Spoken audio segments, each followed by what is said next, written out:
你这小乌龟想往哪儿跑？等你长大了，给你配个小母龟。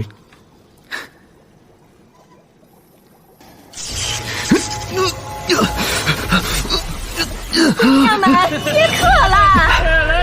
姑娘快吓死你了，小妖精！来，大哥呀！走，你多说点话，这都我大哥，你最后跑了我家可是好久都没见您了。你个小狐狸，爷我这不是来了吗？是，给你的，哎呦，我看看，真漂亮。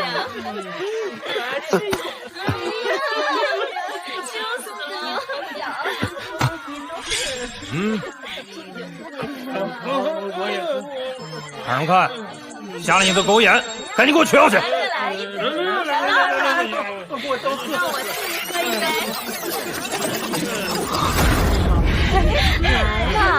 先给您倒上，你喝呀，也是青龙，再喝。我穿越了，看我今天这身衣服，我成了龟公。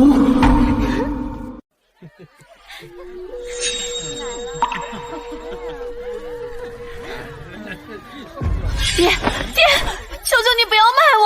子晴，这徐妈妈以后可就是你的亲娘了。不要，爹！真是的，这女孩长得好像我愣着干嘛呀？还不把人给我带进去看好？我说你个小兔崽子，我叫你没听见呀？你是不是又想挨打了？哎呦，我这就去办。来，走吧。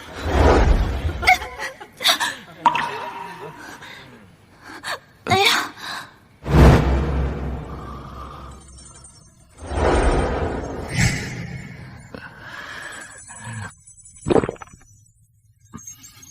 不行，我不能这样。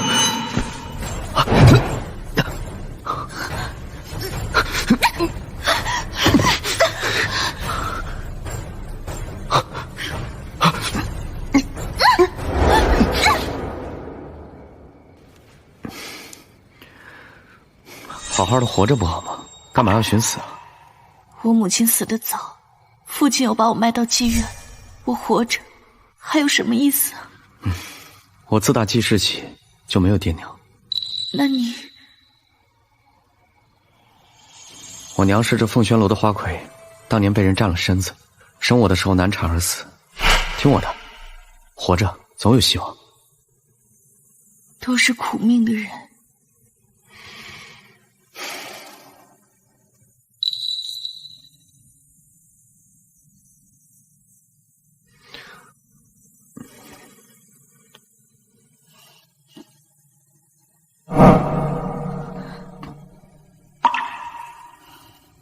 老六，这姑娘你可得好好给老娘调教好，3日后就指望着她充当诗会门面呢。掌柜的放心。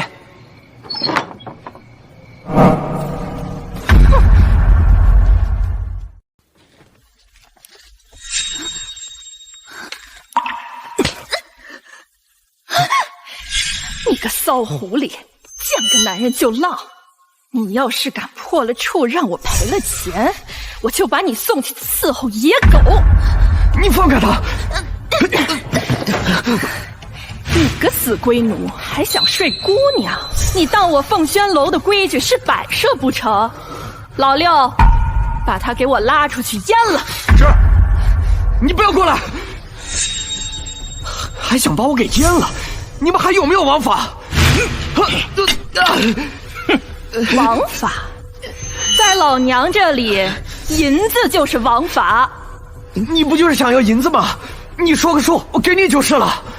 你一个龟奴，吃我的，住我的，拿什么给我？这你就别管了，我自有办法。好啊，只要你能拿得出3000两的银子，我就把这丫头赏给你。你说的，一言为定。老六，把这个丫头带到楼上去，严加看管。李你放心，我会救你的。老子一个现代人，赚钱办法有的是。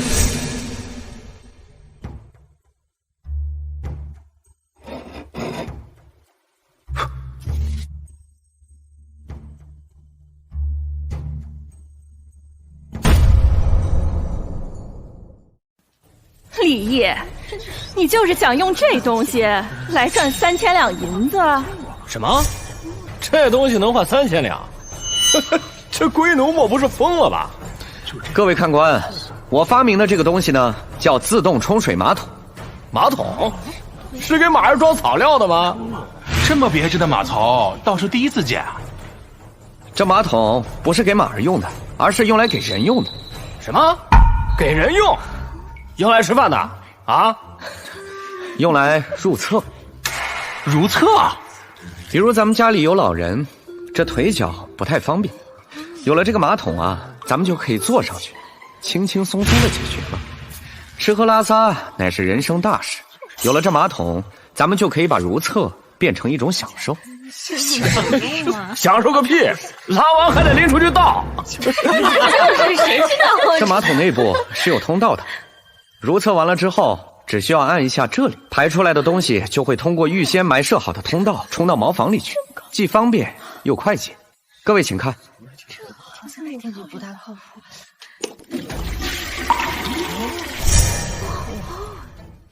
不仅如此，冲完水之后，它还会自动蓄满，所以叫自动冲水马桶。这东西真神奇啊！哎，有了此物，那如厕之事会轻捷不少。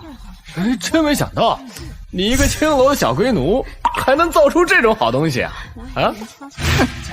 就算此物神奇，那又能卖得了几个钱？小哥，3000两是不可能了，30两我要了。3000两，少一个子儿都不行。哎，你这是，你怎么不去钱庄抢啊？如此贪婪，活该只做龟公。现在便是3两银子我都不要了。李烨，我看你分明就是在浪费时间。老娘我明天就让严子晴出去接客。我这3000两银子是有说头的，不是3000两一个马桶，而是将制造马桶的技术一并卖出。在座的有几位爷都是做生意的，这东西的商业价值有多大，不用我说吧。就这发明，谁脑子有病会花3000两银子去买？3000两银子，我要了。你干嘛呀？徐妈妈，那个3000两我已经凑齐了，可以给子晴赎身了吧？想赎身也可以，再拿5000两银子来。徐妈妈，你之前可没说价钱啊！哼，我都已经把举办诗会的消息都散出去了，明晚京城内所有的达官贵人都会齐聚于此，争相购买严子晴的初夜。你觉得3000两的银子够吗？废话少说，只要你再拿5000两银子来，我立刻就让你给严子晴赎身。婊子无情，恐怕只给3000两银子，他不会放人。我得多准备一手。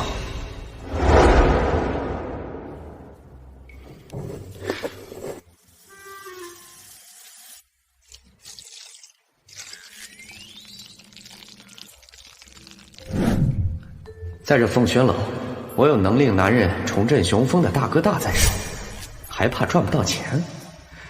既然你不讲信用，那我就搅乱你的师傅。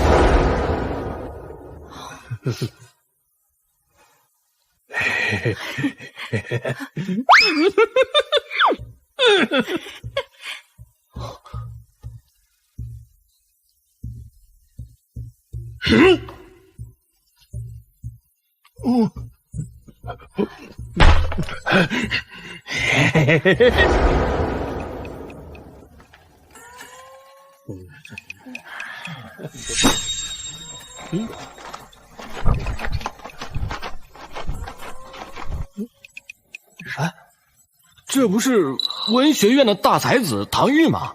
他居然也来了。我听说那花魁才貌双绝，而且初夜还在。唐公子一向风流，这种事儿他怎么会不来？唐公子文采出众，却家底丰厚，看来今日花魁必定是唐公子所属了。有我在，子晴的初夜谁也不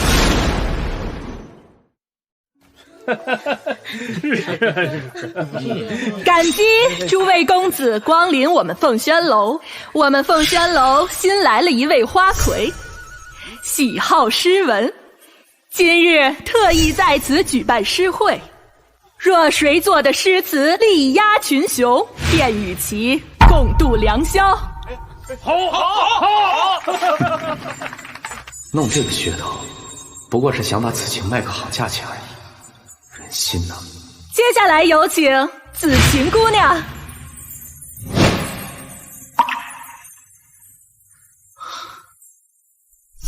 哟，这次的花魁可比上一届的要漂亮的多多了。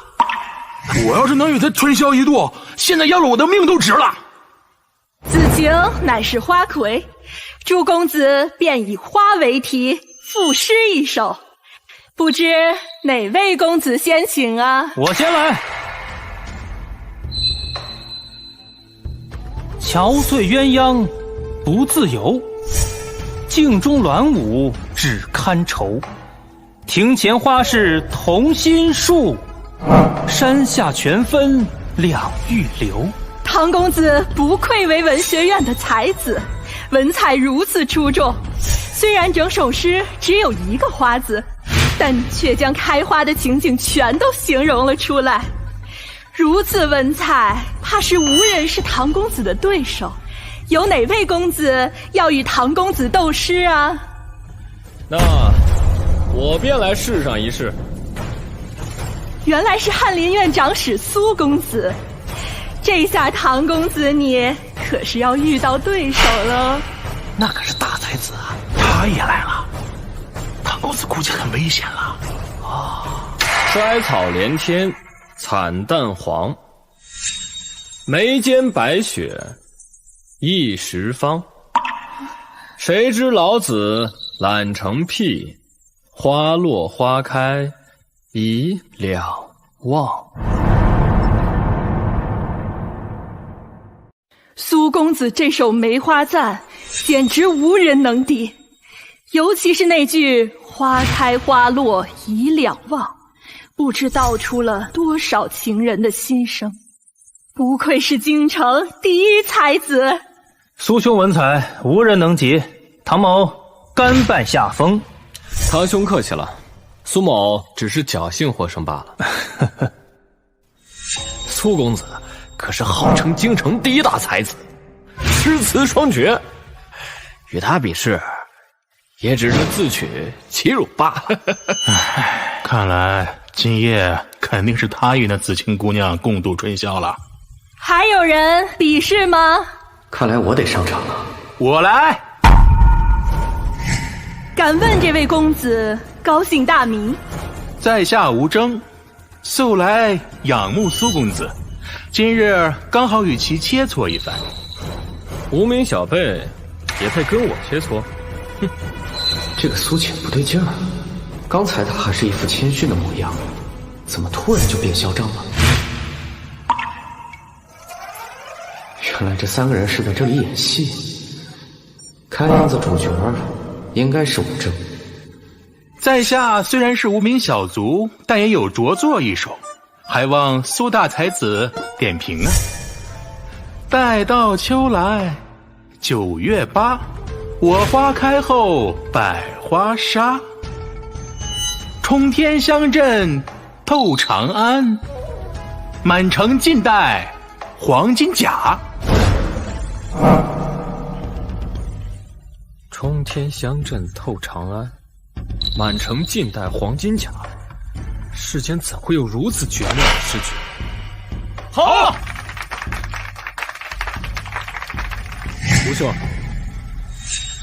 是我狗眼看人低了，现在看来吴兄才是当世第一才子，苏某甘拜下风。京城真是卧虎藏龙，没想到还有吴公子这样的大才之人。我看也只有吴公子才能与紫晴姑娘把酒言欢，共度春宵了。既然没人与吴公子斗诗，那我来试一试吧。李烨，你是不是吃错药了？你不过是个龟奴而已，连自己的名字都不会写，还要与当世大才斗诗？这龟奴现在都这么猖狂了吗？还敢与人斗诗？我看这小子就是想出风头，他不过就是一介龟奴而已，输了也不算丢脸。果真是五皇子殿下，与陛下年轻时长得一模一样。你一个小小的龟奴，也不看看自己什么身份，就敢跟吴大公子对诗，可笑至极啊！我劝你现在还是立马滚下去，免得一会儿丢人现眼啊！下去吧，下去吧！大家到场，快点，给爷到场！带走，带走！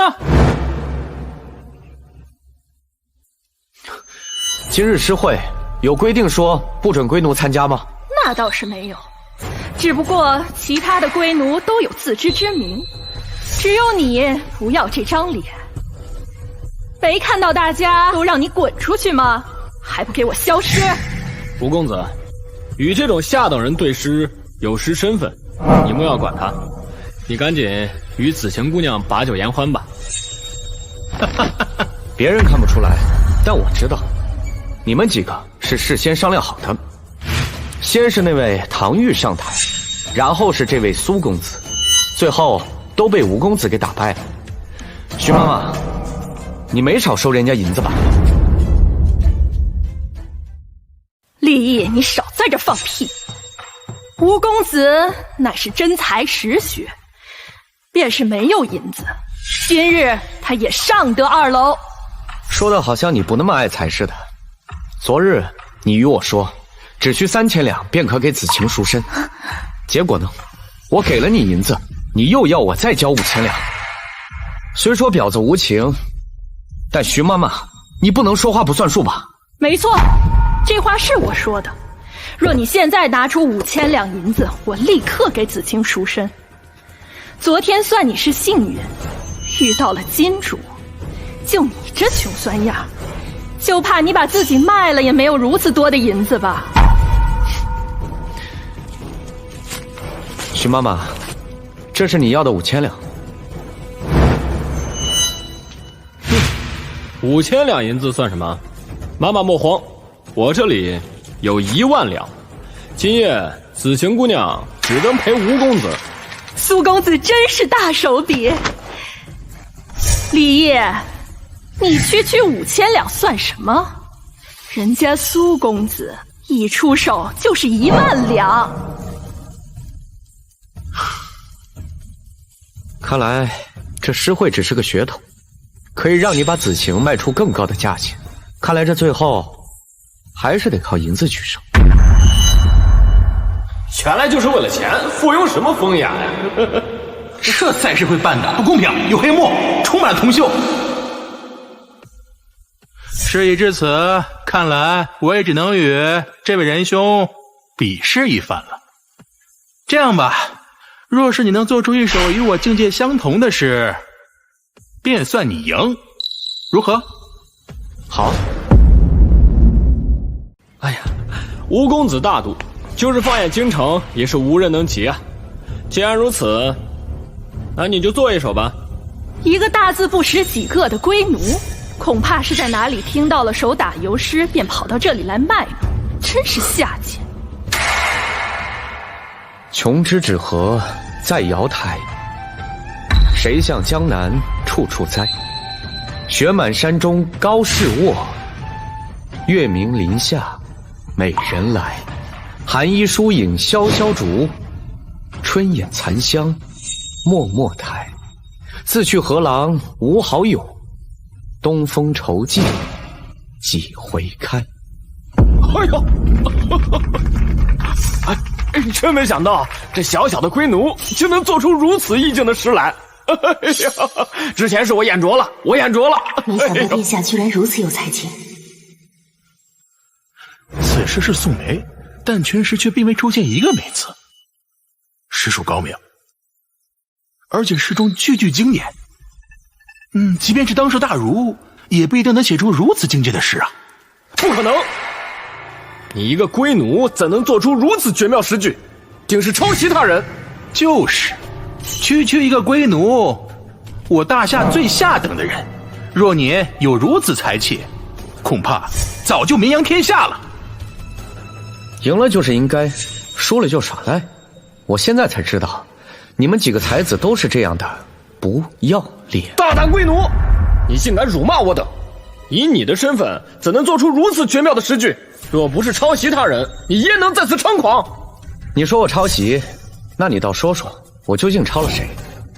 所谓抓贼抓赃，捉奸捉双，凡事都要讲个依据。你就凭一张嘴就断定此事，与那长舌妇有何区别？你此诗定是当代大儒所作。虽然我们现在还没有证据能够证明你是抄袭，但迟早有一日，定会让你原形毕露。说那么多废话没用。许妈妈，如今我银两已经筹够了，作诗也积压全场，你该把子晴的卖身契给我了吧？徐妈妈，小龟奴厉害，你赶紧把卖身契给小龟奴吧！啊，徐妈妈，这不会说话当了放屁，事情过就不认了吧？给他吧，给他，给啊，给他，给他。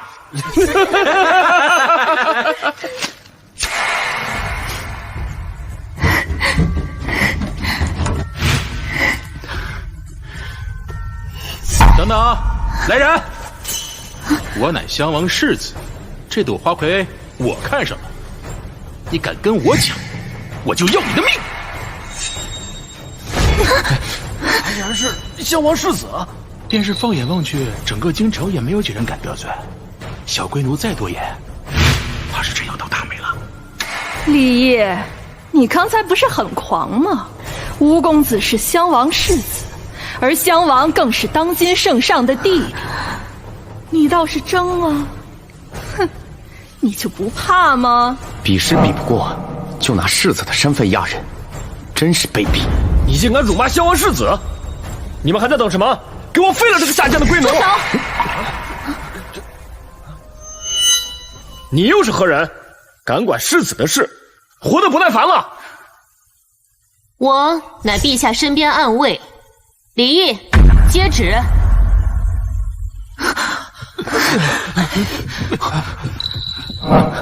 奉天承运，皇帝诏曰：李毅乃朕之五子，今特招入宫面圣，钦此。接旨。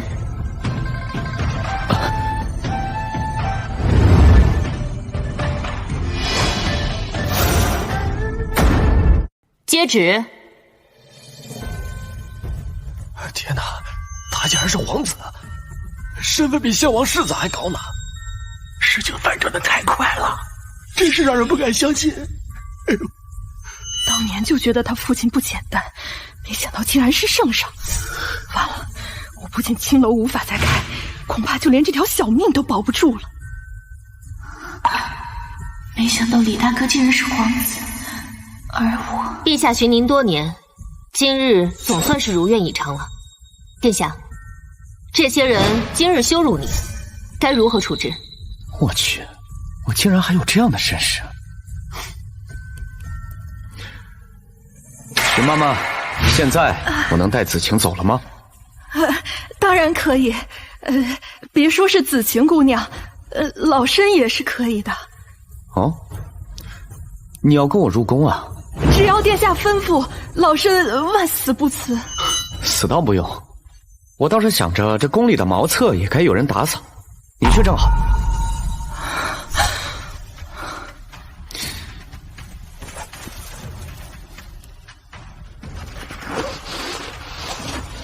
原来是殿下微服私访，之前的事情都是误会，您别往心里去。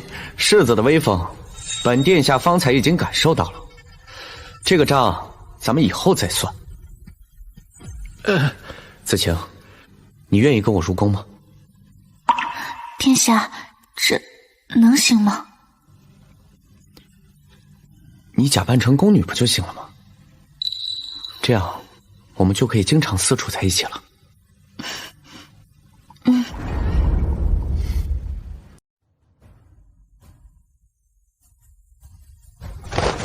儿臣参见父皇。皇儿，快起来，让朕好好的看看你。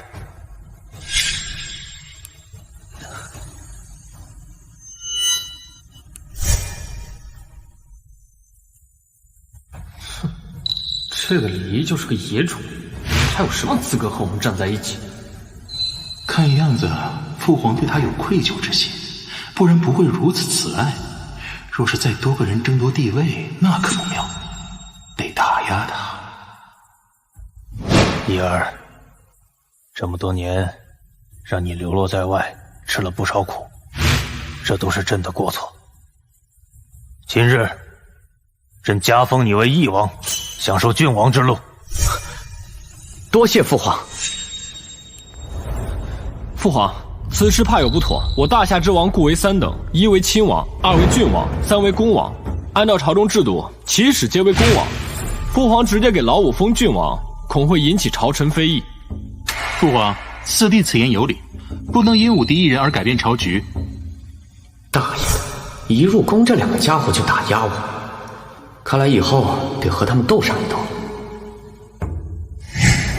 父皇，我与四弟都是靠自己的本事从公王到郡王，不如让四弟和老五比试一番，若老五胜了，父王再封他为郡王也不迟。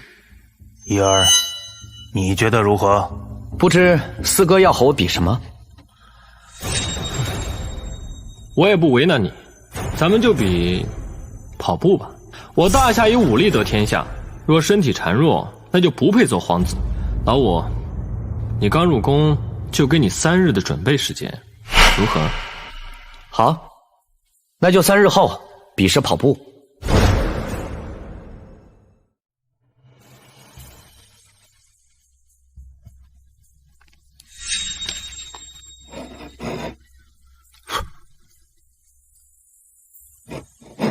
殿下，您这是在做什么？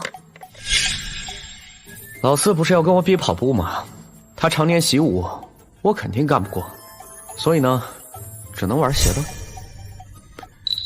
材料准备的有点多呀，顺便可以做一个连弩。哎，你怎么来这儿了？圣上命我保护殿下。殿下，该用膳了。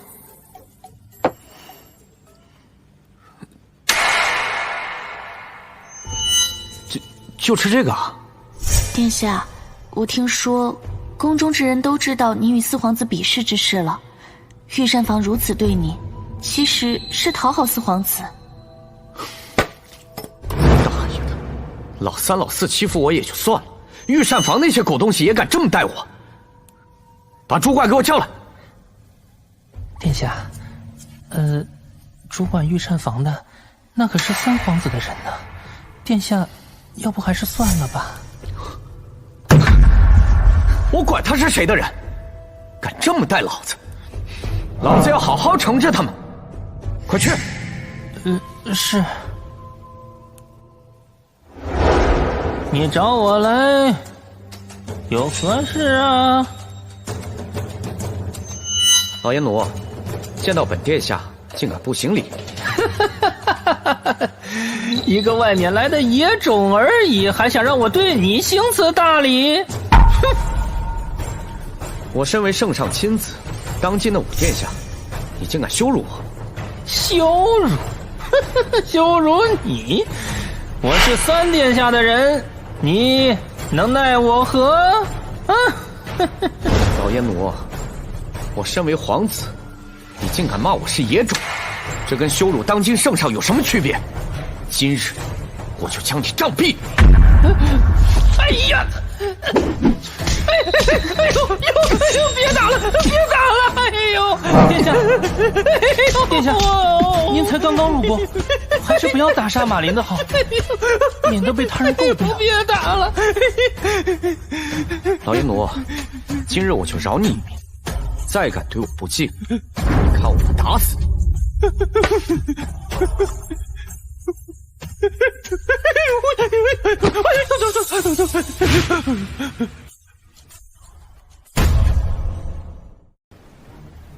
怡儿，可是准备好了？回禀父皇，儿臣已准备妥当，今日定能完胜四哥。完胜？老五，你可真能吹牛！看你这副弱不禁风的样子，本来想着少跑几圈，免得你身体不支。既然你如此说，那我们就跑10圈。这演武场1圈就是3里，10圈可就是30里。叶儿，莫要逞强。父皇放心，别说是10圈，就算是50圈也没什么问题。哼，老五，听说你打了御膳房总管，可有解释啊？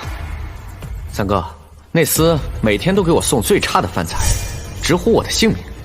他还威胁我说，这一切都是三哥交代他做的。三哥，你说这我能不打他吗？胡说！我怎会让他做如此下作之事？那个奴才竟敢信口雌黄！此事结束后，我便打断他的狗腿。老五，咱们可以开始比了吧？嗯，可以。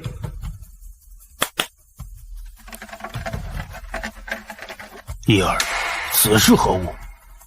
父皇，此物名为自行车，骑上它便可健步如飞。真是笑话！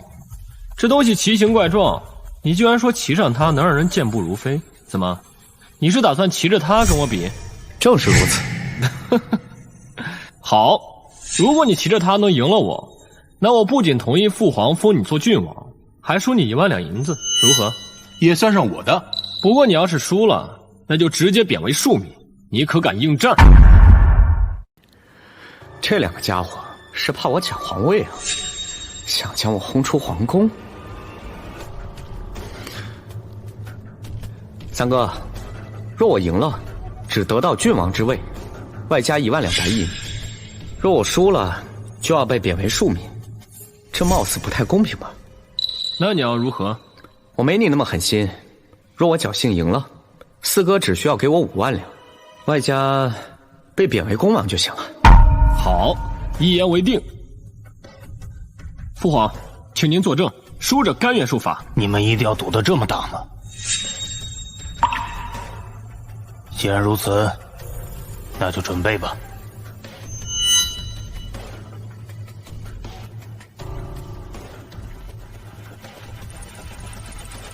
哦，这东西还能这般用？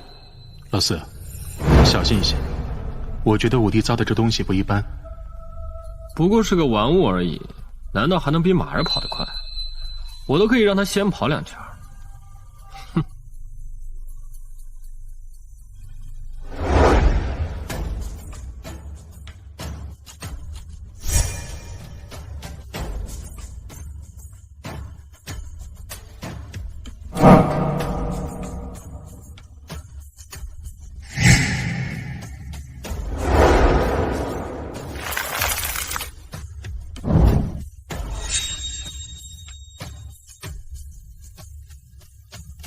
开始！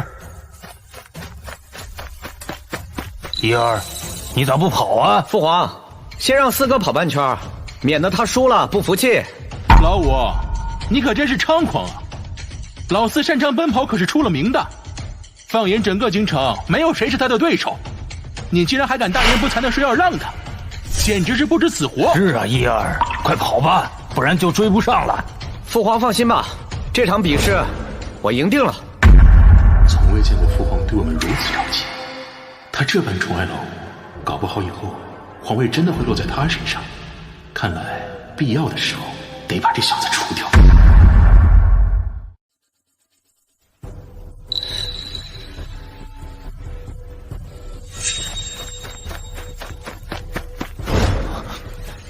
殿下，四殿下已经跑了快半圈了，你赶紧追啊！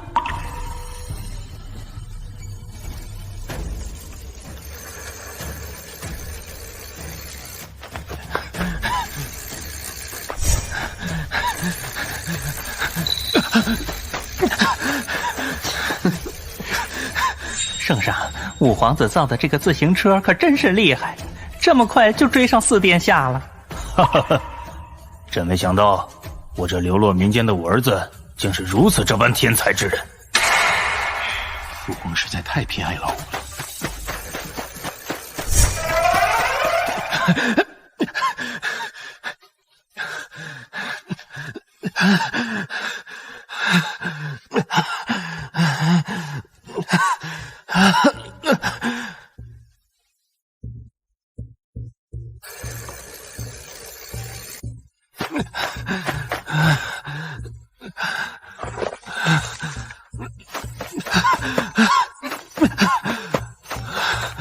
怎么样，四哥，服吗？老五，你这是耍赖，借助工具赢我，算什么本事？四哥，我当初拿出自行车的时候，你不是还十分不屑吗？说让我2圈都没问题，怎么现在又说我借助工具了？启禀父皇，老五这是作弊，不得算数。先前伊儿将自行车拿出来的时候，你可不是这样说的。这个老五绝对不能留。既然觉得我作弊，那这样吧，四哥，我把自行车借给你，我用跑，咱们再比一圈。好，这可是你说的。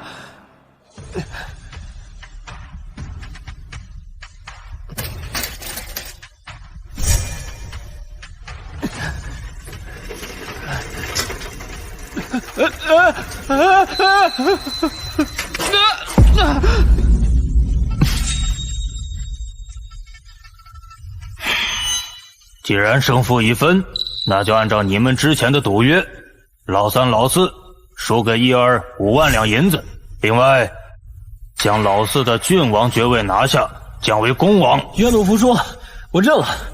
不过父皇，我要求再和老五比试一场，若是我输了，那我就放弃皇子之位，离开皇宫。胡闹！皇子之位是你说放弃就放弃的吗？今日就到此为止吧。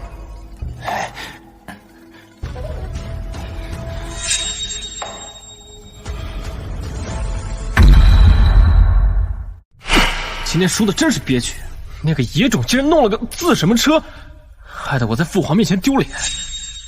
哼，丢脸算得了什么？恐怕我们连争夺皇位的权利都没有了。三哥，你什么意思？老四，你难道还没有看出来吗？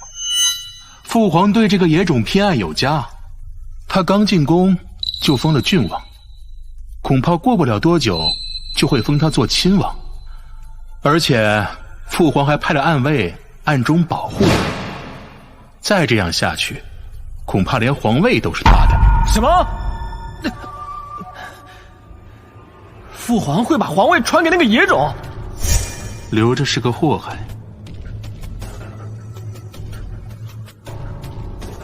三哥，你的意思是把这小子除掉？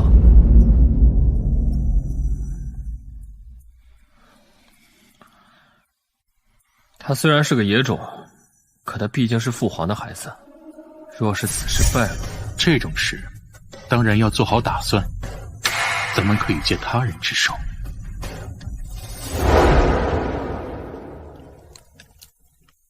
还是殿下厉害，收拾了那个马林一顿，他立马就老实了，再也不敢为难我们殿下了。何止不敢难为，殿下赢了四皇子，在圣上面前露了脸，如今呐，那马林想要巴结都还来不及呢。殿下，这笋汤乃是御膳房的一绝，平日里连其他几位皇子都难以喝到，这是马林特意为您准备的，您快尝尝。谅他也不敢再跟老子嚣张。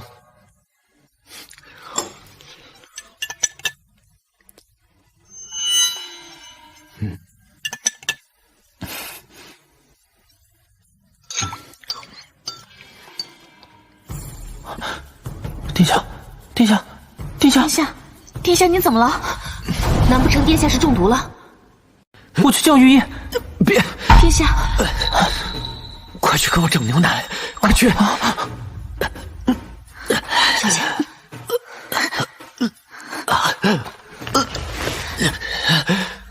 殿下，牛奶来了。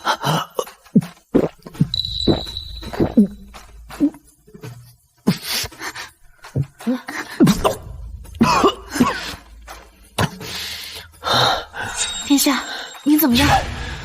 用银针试试菜，看看哪个有毒。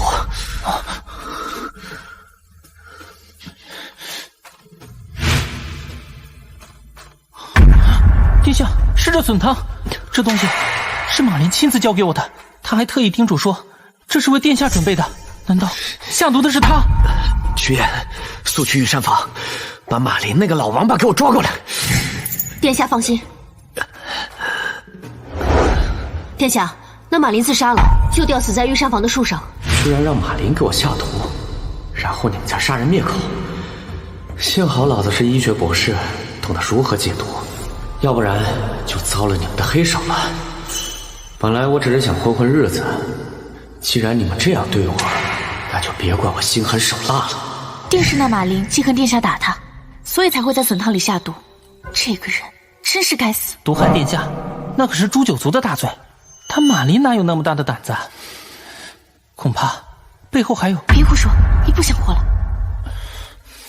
今日之事，谁也不许再提，都烂在心里，就当没发生过。为什么呀，殿下？您可是差点丢了性命啊！无需多问，就按照我说的做便是。这几日没见伊儿，他在忙什么？回陛下的话，听闻武殿下身体有恙，正在寝宫休养。伊儿病了。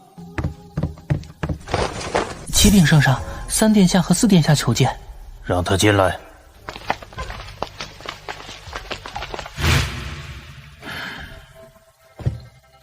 拜见父皇。听说老五病了，你们去看望了没有？回父皇，儿臣这几日都在军营之中，并不知晓此事。父皇，儿臣去看了老五，只是感了风寒，我已经让太医给他开方子了。老五这个野种命大，居然没毒死他。父皇对其如此关心，看来我还得想办法收拾他。启禀圣上，武殿下求见。哦，这老五来了，快让他进来。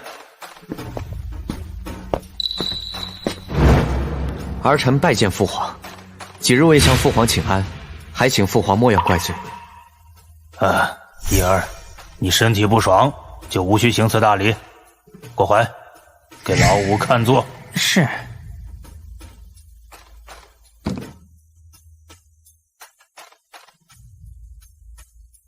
父皇，最近军中演练，将士们都抱怨干粮不能久存，若与敌交战，无法生火做饭，恐怕不用敌人打，咱们就先饿死了。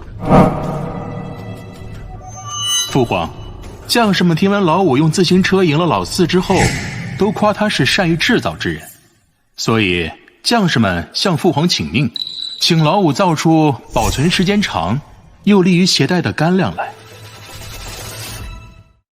大爷的，没毒死我，这2个狗日的又给我下套。这军中将士对伊儿评价颇高啊。伊儿，你觉得如何？回父皇，制造久存的干粮并不难。老五，别以为你造出一个什么自行车就自以为了不起。夏日里无论什么干粮，最多只能保存3日，难道你还能令其保存更长的时间？是啊，老五，我知道你想在父皇面前表现，但是也不能事事逞强啊。这2个鸟人在激我，哼，那我就故意上你们的套。父皇，儿臣并非吹嘘，儿臣有办法让干粮保存1个月，甚至更长的时间。老五，饭可以乱吃一些，话可不能乱说。此事关系到军中士气，干系重大，你若胡乱吹嘘，势必会影响军中士气，这可是重罪。老五，你得为自己说过的话负责。你说你能令干粮保存1个月以上，可敢立军令状？伊儿，这玩笑可开不得，要考虑清楚。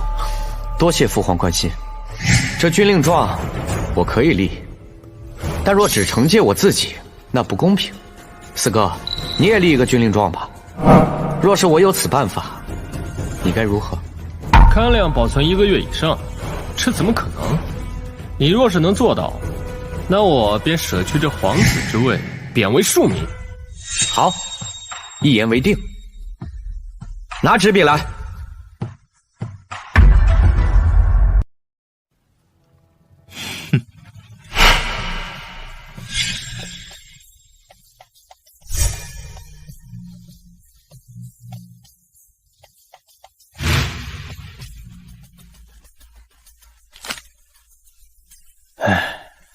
原本你们兄弟之间不必闹得如此。既然这军令状已定，那就要执行。若谁要是输了，就要逐出皇宫，贬为庶民。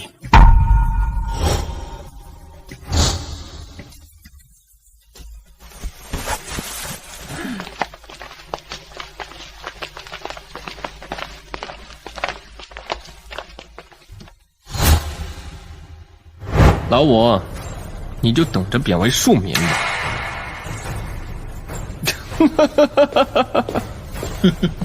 这个老三很阴险，老四只是被他当枪使。我先收拾老四，然后就是你。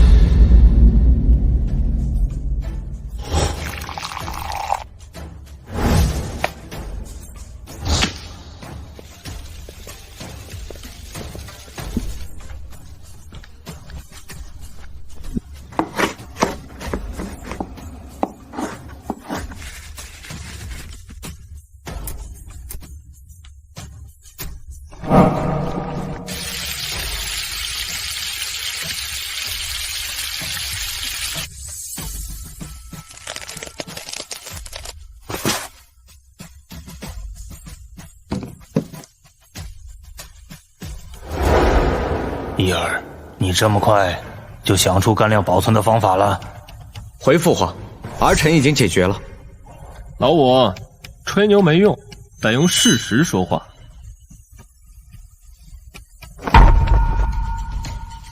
哦，这两个是什么东西？父皇，这个是方便面，只要用热水泡一会儿便可食用。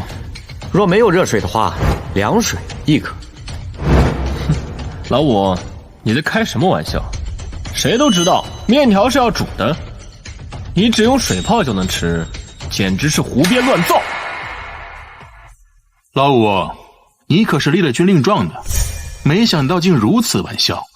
父皇，我看还是直接把老五贬为庶民吧。三哥，你怎么就这么着急将我赶出皇宫啊？这还没实验呢。我就不信这东西用水一泡就能吃。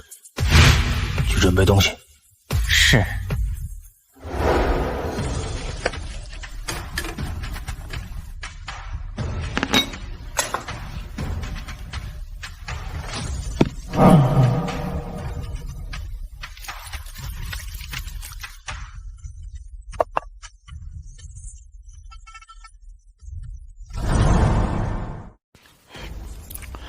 这面已经熟了，而且这味道还十分不错。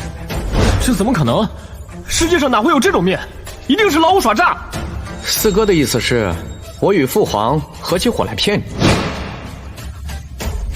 父皇，儿臣绝无此意。另一个碗呢？我就让你们输得心服口服。这冷水泡面味道自然不如热水，但起码可以填饱肚子，在与敌军对战之时方便一场。两军交战，什么情况都有可能发生。若是没有水该怎么办？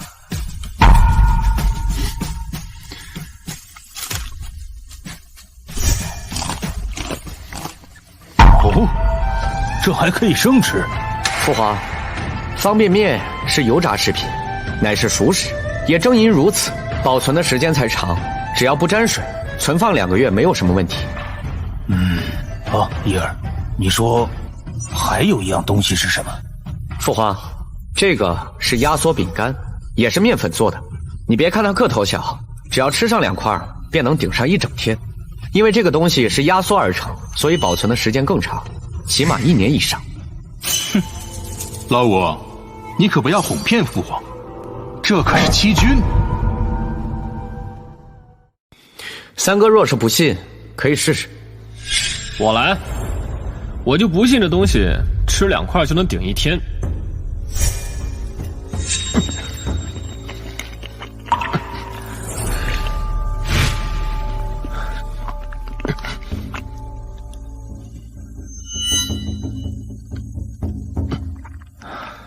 老五，我怎么感觉我还没吃饱呢？父皇，老五哗众取宠，应当重罚。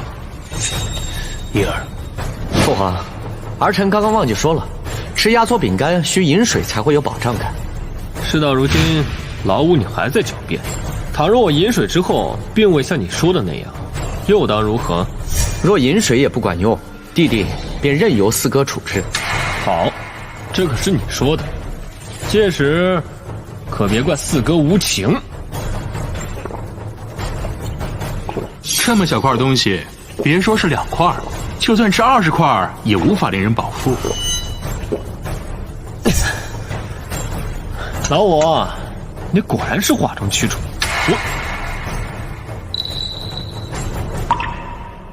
四哥可是吃饱了？胡说，我并没有吃饱，只是……既然没吃饱，那就再来2块。父皇，这压缩饼干乃是压缩而成，也经过油炸，只要配合水，便能在胃中发胀，让人产生饱腹感。行军带着它，比方便面还要便捷。玉儿真是天才之人，竟能造出如此方便的食物。现在胜负已出，老四，你还有什么好说？请父皇饶我一命。我还以为老五会在馒头大饼上用什么招数，却不想他直接制造食物。油炸品存放的时间长，这谁都知道。老四要完了。让我饶你？这军令状是你提议的，若说的是老五，你会饶过他吗？传旨，将四皇子李天赶出皇宫，贬为庶民。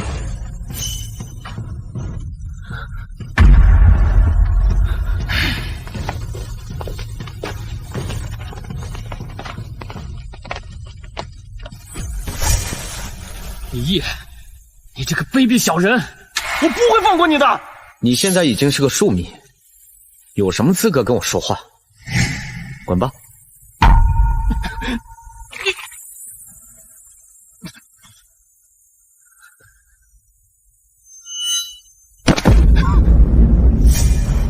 老五，你可真绝啊！三哥，要说绝，我可比不上你。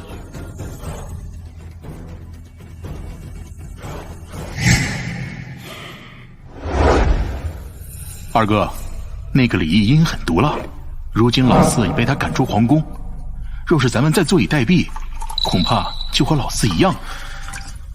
老四还真是蠢笨呢，竟被一个外来的野种弄得如此狼狈。三弟放心，二哥会为你们出气。父皇明日不是要召见虎卫将军尹腾吗？我会安排让他出丑。有二哥出手，李毅就蹦跶不了多久了。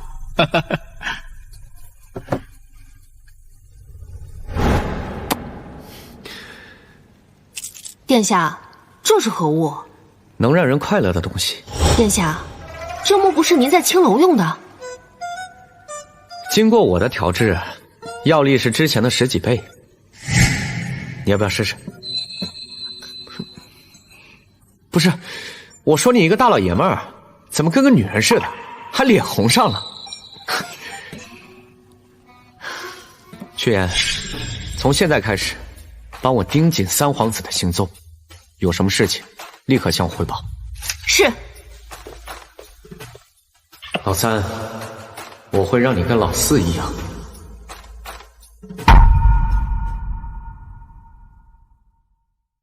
尹将军，此乃朕的五皇子李毅。哦，原来是五殿下。父皇，尹将军就要征讨藩邦，听闻武帝造出方便面和压缩饼干，此番征讨必定大胜。希望如此。陛下，藩邦强大，臣并无把握，尤其是他们的骑兵，臣恐怕无法降服。父皇，来此之前，武帝曾对儿臣说，他有对付藩邦骑兵的办法。的确如此。怡儿，你有办法？收拾了一个4皇子，现在又跳出来个2皇子，肯定是老三蛊惑的，要不然他不会一上来就针对我。这是把我架到火上烤呀！回父皇，儿臣有办法。老五，你能做出方便面和压缩饼干已然是了不得，但这和行军打仗可没有丝毫的关系。怎么，三哥又要让我立军令状？老五，你可不要在这里信口雌黄。若是误了大事，就算我们不追究，父皇也会怪罪你。我既然敢说，就肯定能做到。哼，武殿下，臣听闻你是从民间而来，怎会懂得打仗之事？若殿下胡编乱造，恐怕将士们容不得你。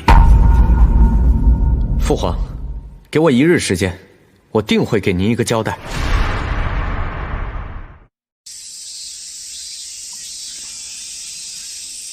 老五这么早就将咱们叫到这里，但他却不现身，哼，究竟想干什么？这演武场内无一兵一卒，他如何向我们展示对付骑兵？恐怕是老五在故弄玄虚罢了。父皇，老五如此信口雌黄，若传至军中，将士们会如何看待咱们皇家？还请父皇下旨，严惩老五，以儆效尤。圣上，武殿下如此耍弄我等，实在不妥。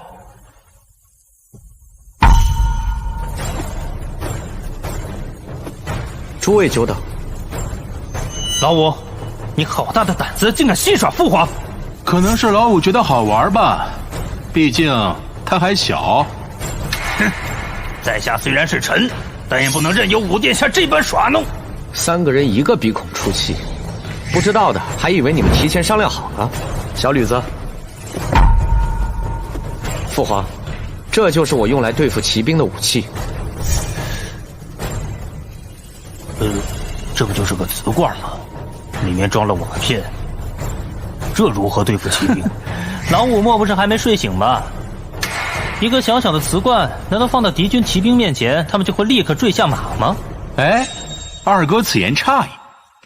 老五这是往瓷罐里放了符咒，将其扔出之后，大喊咒语，敌军便全部身死。怡儿，你到底要做什么？父皇，此物名为地雷，爆炸之时威力巨大，不仅可以用来对付敌方骑兵，对付步兵也一样美妙。哦，爆炸？一个破瓷罐还能爆炸不成？老五，你莫不是想说，有了此物，我们就可以不战自胜？差不多如此吧。父皇，老五如此信口雌黄，若传至军中，将士们会如何看待咱们皇家？还请父皇下旨，严惩老五，以儆效尤。父皇，二哥所言有理，若是不惩治老五，实在难平军中之愤呢。圣上，臣以为武殿下视我等如儿戏，理应严惩。怡儿这是在作何呀？不是授人以柄吗？现在众人都要求惩治，我若不公，恐有失皇帝威严了。二哥、三哥，你们如此心急，好歹在见识了这地雷爆炸之后的威力，再做评价吧。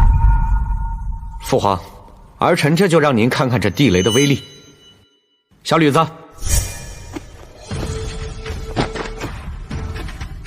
可以开始了。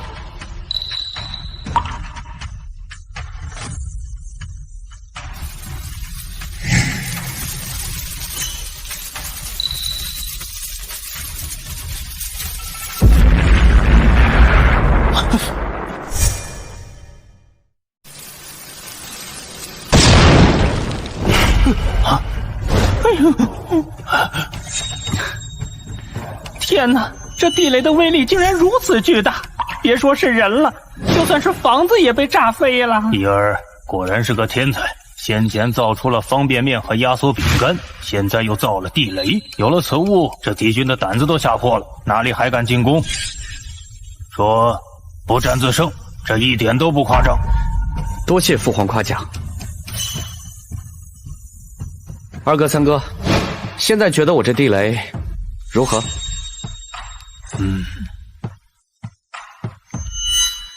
尹将军，您觉得我这东西如何？啊，武殿下真乃神人，这地雷威力巨大，有了此物，我大夏军队将战无不胜。怡儿，这次立了大功，想要什么尽量跟朕说。父皇，儿臣想要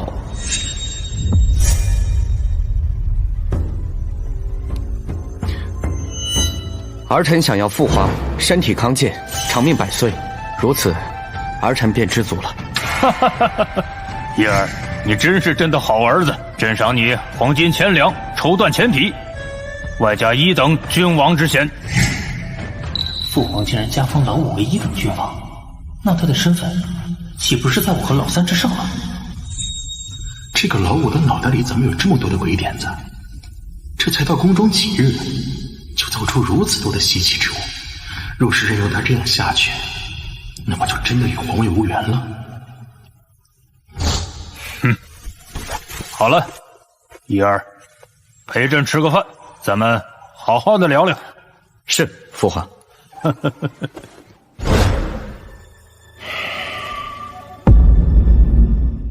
二哥，老五现在已经是1等君王了，地位已然在你我之上。似老五这等鬼才，若不除他，恐怕你我都会被排除在皇位之外，包括大哥。二哥的意思是？当然是要除掉他了。难道还要等父皇把皇位传给他不成？殿下，时间不早了，早点休息。子清，要不你和我一起吧？我知殿下之意，但我俩尚未成亲，奴家还不能将自己交给殿下，还请殿下早些休息，奴家先告退了。古代的女人实在太保守了，反正早晚都是我的人，干嘛一定要等成亲？什么人？殿下，快走，有刺客！妈的，下毒不成就派刺客，真当我是好欺负的？走。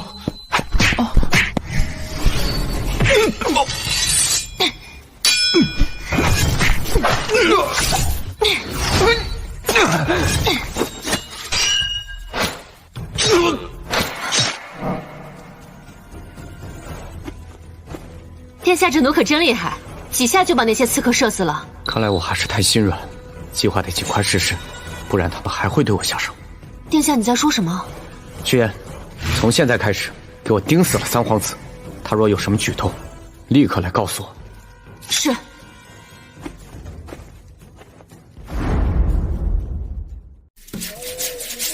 你快着些，三殿下每日都是这个时辰如厕，若是再弄不好，小心吃板子。马上就好，马上就好！你个老东西，你故意是不是？公公饶命！看我不打死你！公公饶命！我认识五殿下，我曾经是他的长官。我跟你说，你耽误了三殿下如厕，你认识谁也没用。住手！你刚才说你曾是老五的掌柜？回三殿下，是的，他曾是我店里的龟奴。你以前是干什么的？开青楼的。青楼？你是掌柜，那老五是龟奴？是，不是，奴才不敢乱说。老五竟然还在青楼里做过龟奴，真是有趣。这下我要让他出个大丑。你起来吧，和我说说老五在青楼的事儿。殿下，刚刚陛下身边的人来传话，说圣上已经下旨，将在3日后举行赛诗会，到时候翰林院的大才也会参加，让你也准备一下。翰林院嘛，那个苏浅也会来吧？除了苏浅之外，还有大学士祖方杰，据闻祖方杰乃当世大儒。赛诗会，别是老三又在搞什么把戏？参见陛下。应身吧。请。谢陛下。今日朕举办赛诗会，本想把京城的才子都请过来，聚在一起，但老三说那样太过麻烦，所以只请了几位代表前来。大爷的，果然是老三在搞鬼。父皇圣明，这几位可都是当世大才，足以代表天下文人。据儿臣所知，这3位才子还都与武帝相熟。老三够阴险的，他不出头，让老二当先锋。苏浅他们在凤轩楼里被我打脸，看样子今天是想找回去，但只凭你们还不够格。一儿，你认识这几位才子？回父皇，儿臣认得。不知武帝是在何处认识的他们？赛诗会是假，原来是来掀我老底的，想当龟奴的身份说事，但你们恐怕要失算了。是在凤轩楼。哦，凤轩楼，那是何处？青楼。没想到武帝还是个风流之人，真是让为兄诧异。武殿下去青楼可不是去风流的，他在进宫之前在凤轩楼做龟奴。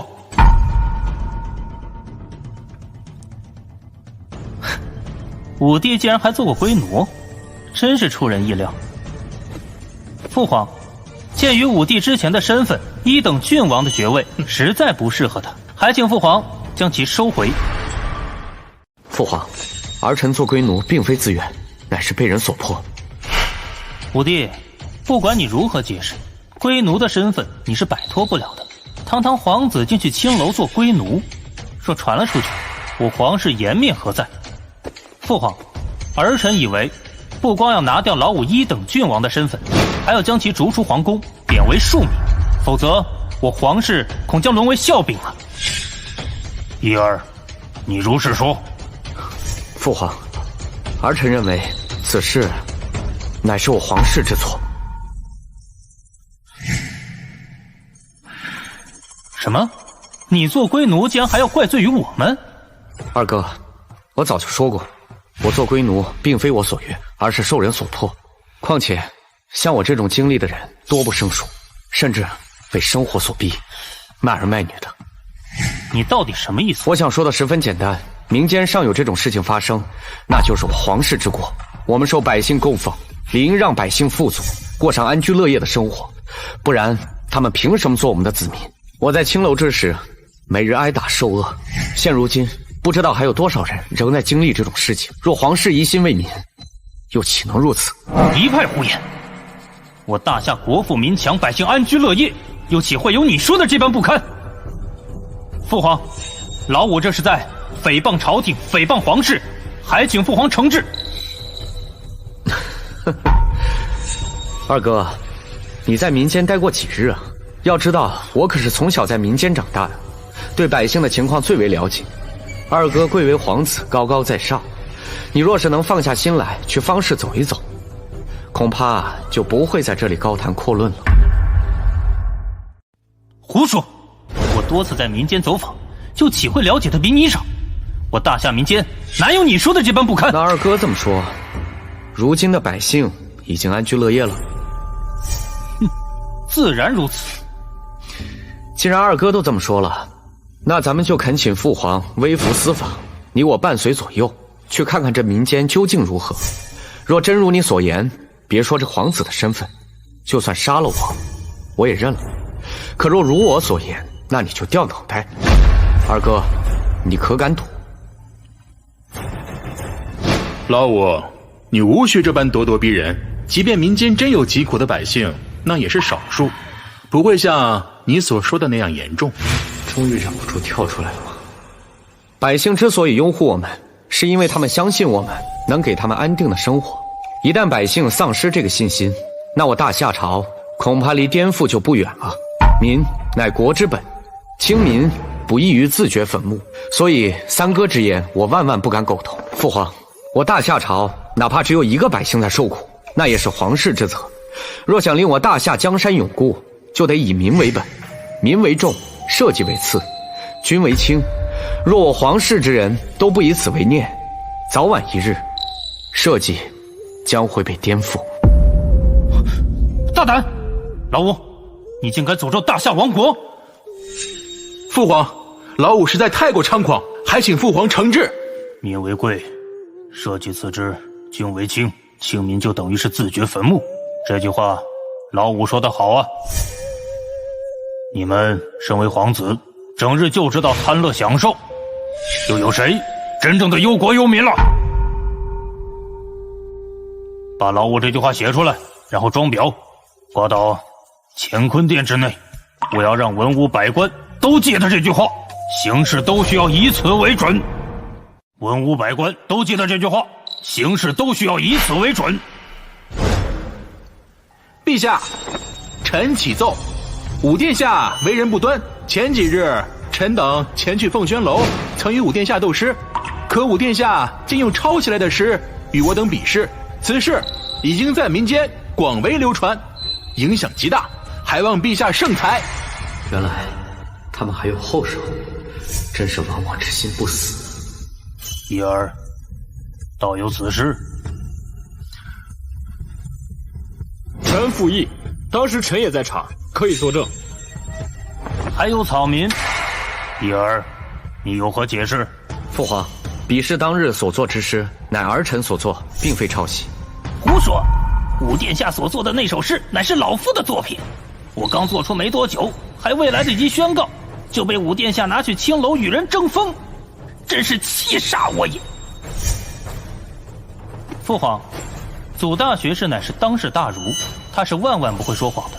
武帝抄袭他人佳作，据为己有，此等行径，真是令皇室蒙羞。这祖方杰可是文人之首，应该不会撒谎，但老五看上去也不像是在骗朕呢。一儿，这到底是什么诗？老臣现在就为陛下引来。琼之止河在瑶台，谁向江南处处栽？雪满山中高士卧，月明林下美人来。寒衣疏影萧萧竹，春燕残香脉脉台。自去河郎无好勇，东风愁寂几回开。真是做戏做全套，老二和老三还真有办法，竟然说动了祖方杰这等人物为他们作证。不过你们的如意算盘恐怕要落空了。此诗一经高决，倒与大学士之前所作之诗有相似之处。父皇，老五抄袭他人佳作据为己有，若不严惩，恐会失天下文人之心呢。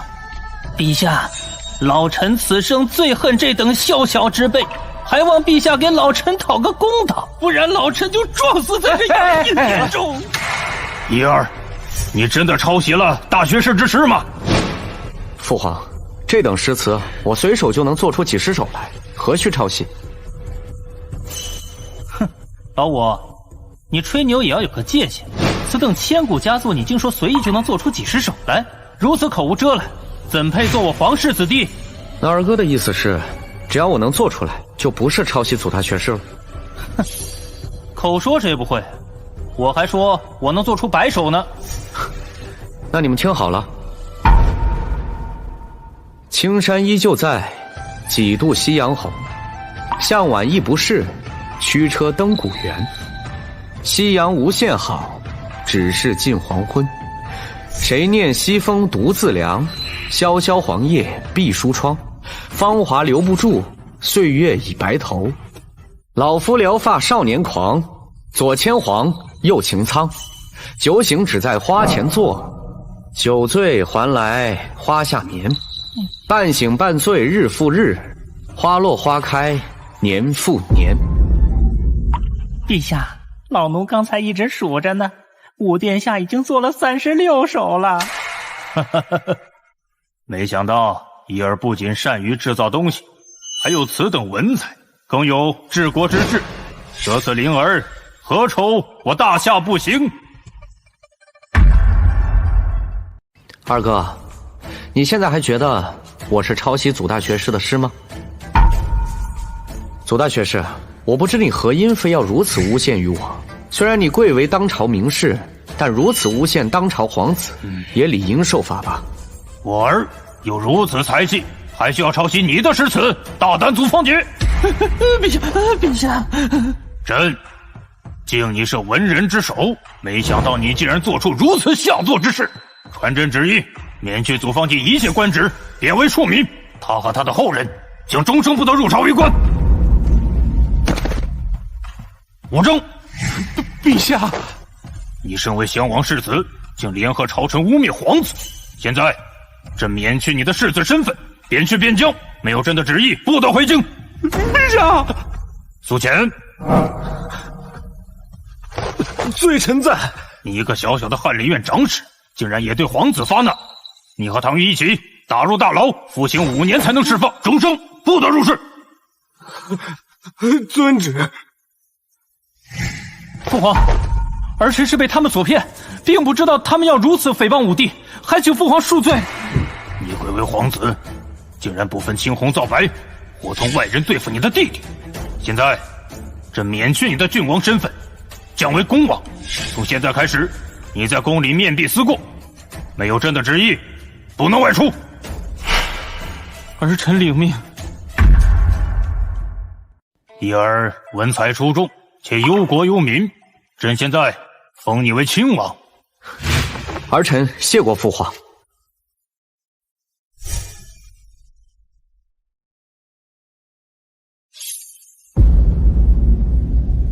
只要有机会，我就会让你永远都翻不了身。皇位只能是我的。此事就到此为止。一儿天儿，过几日随父皇去给太后请安。是。拜见太后，这或许是个机会。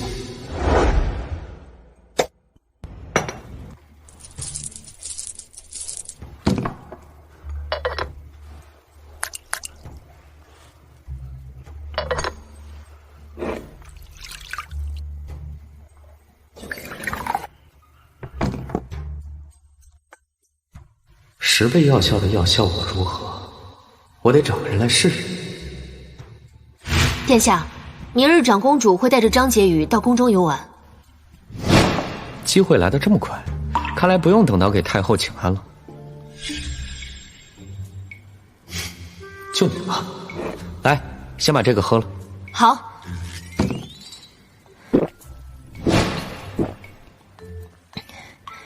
谢谢殿下。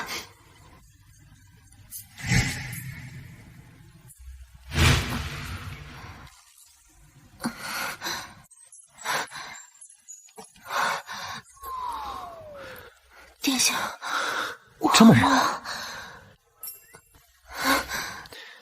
哎，你起开！这么软，莫非她是个女的？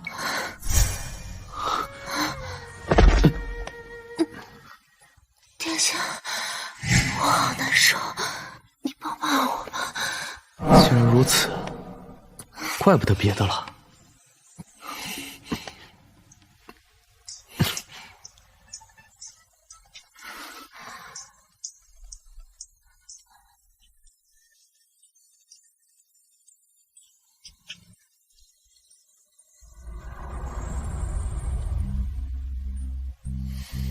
屈原，以后你就是我的人了。我一直是殿下的人。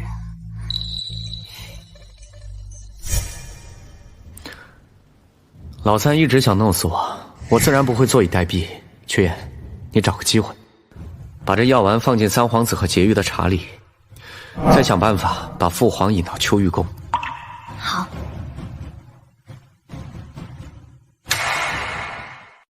殿下，殿下，好消息，二皇子被皇上逐出皇宫，贬为庶民了。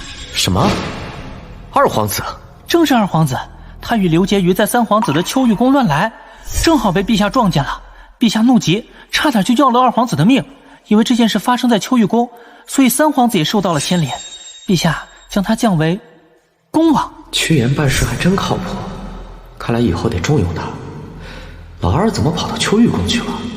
他基本已经是废人一个，却帮老三挡了桥。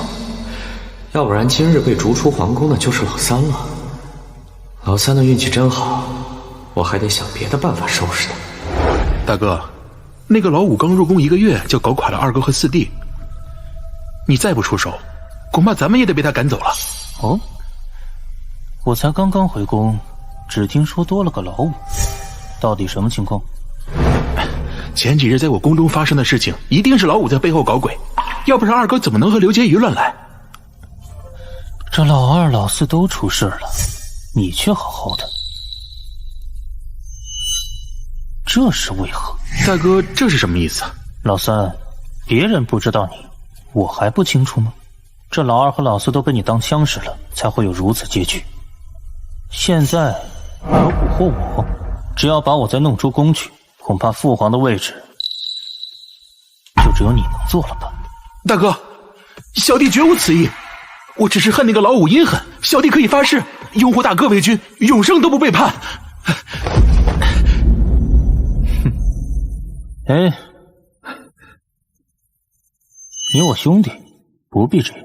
明日父皇要带我们拜见太后，听闻太后得了天花，我倒要看看这个老五能使出什么花招。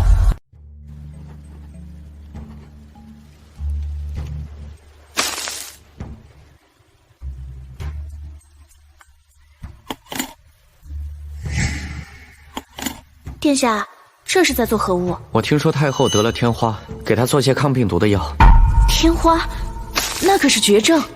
在你们这个年代是绝症，但在我们那个年代，这玩意儿比治感冒还简单。你那个年代，有了这个，就再也不用怕流行病了。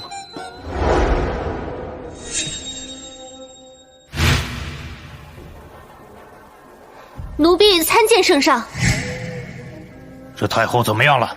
奴婢不知，张太医正在为太后医治。参见陛下。张太医，太后如何了？回禀陛下，天花乃是绝症，臣实在无能为力。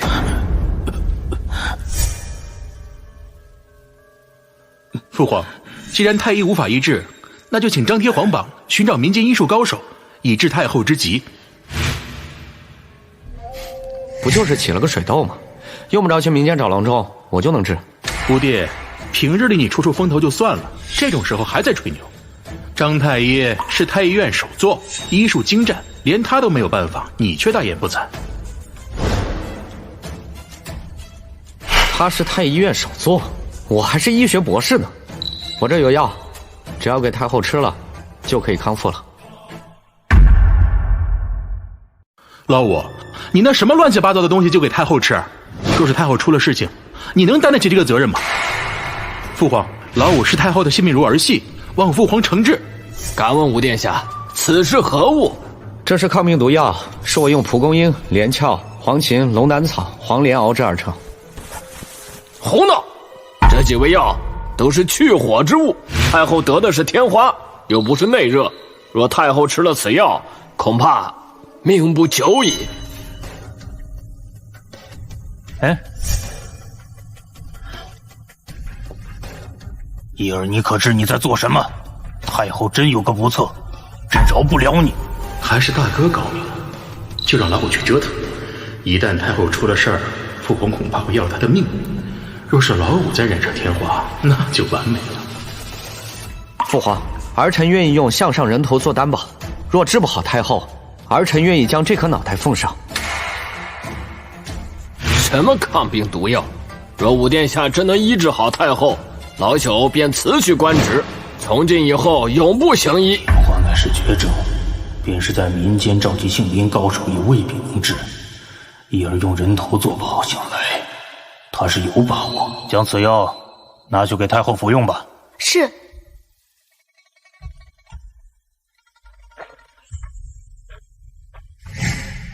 伊儿，这多久会见效？回父皇，明日便可见效。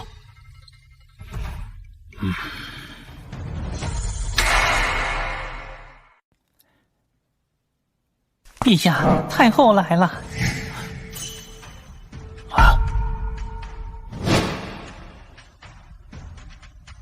啊！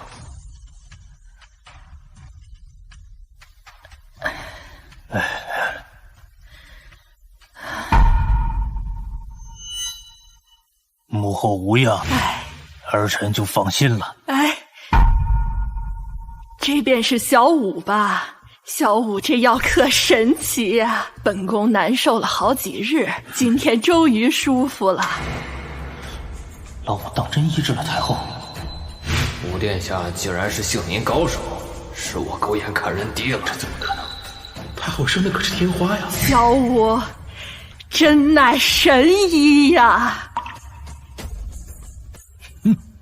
大胆张玄明。在。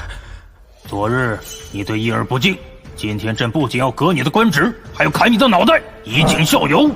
父皇，张太医也是为太后负责，所以言辞才激烈了些，并无恶意。他只是被困在了自己的认知里，我大夏皇族应有容人之量。既然义儿为你求情，那朕就不砍你的脑袋了。不过死罪可免，活罪难逃。将张玄明打入大牢。谢皇上不杀之恩，叩谢武殿下救老朽一命。义儿救太后有功，容人有德，朕决定封你为义亲王。义亲王，谢父皇。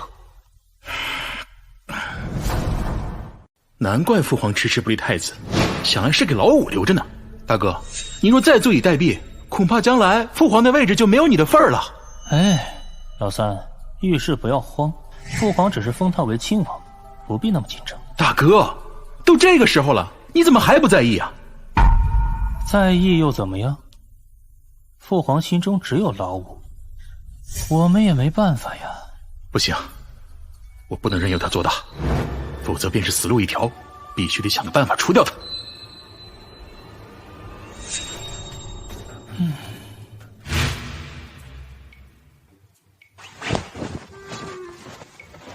殿下，又是在做什么东西啊？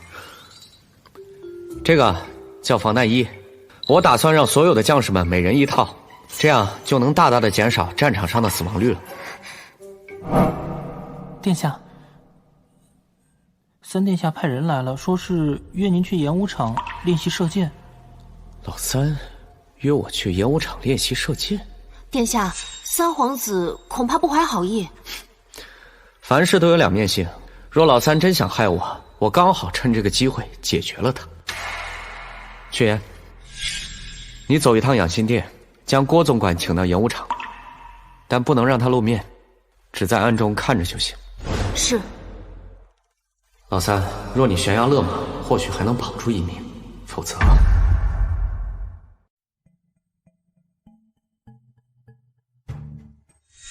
三哥今日怎么有如此雅兴，约我来这演武场射箭？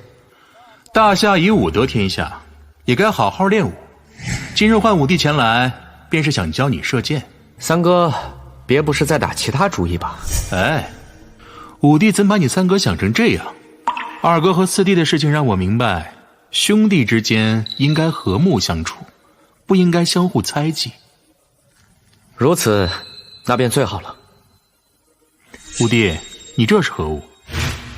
啊，是我自己制造的小物件，不值一提。哼，我猜武帝还不会射箭吧？哼，今日就让我来教你射箭。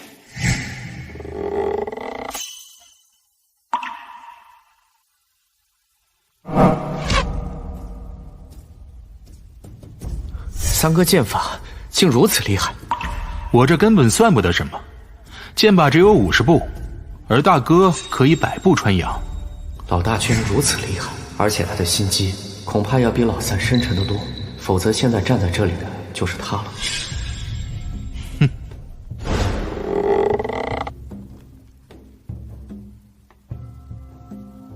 看我这记性，教你射箭，箭矢却带的这么少。老五，麻烦你去将箭靶上的箭取回来，三哥教你如何射得准。好。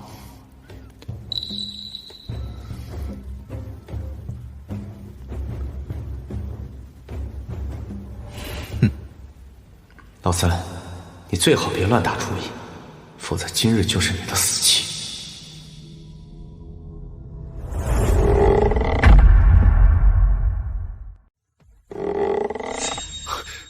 三哥，你这是作何？李毅，你只不过是个野种，刚入宫2个多月，父皇就封你做亲王，若是再不解决你，恐怕连皇位都是你的。三哥，我根本就没有争夺皇位之心，我只想做个太平王爷。老五，你觉得我会相信你说的话吗？今天我一定要杀了你，免得以后成为祸害。三哥，你若把我杀了，怎么向父皇交代？我早有准备，届时会有替死鬼替我顶罪，这就是和我作对的下场。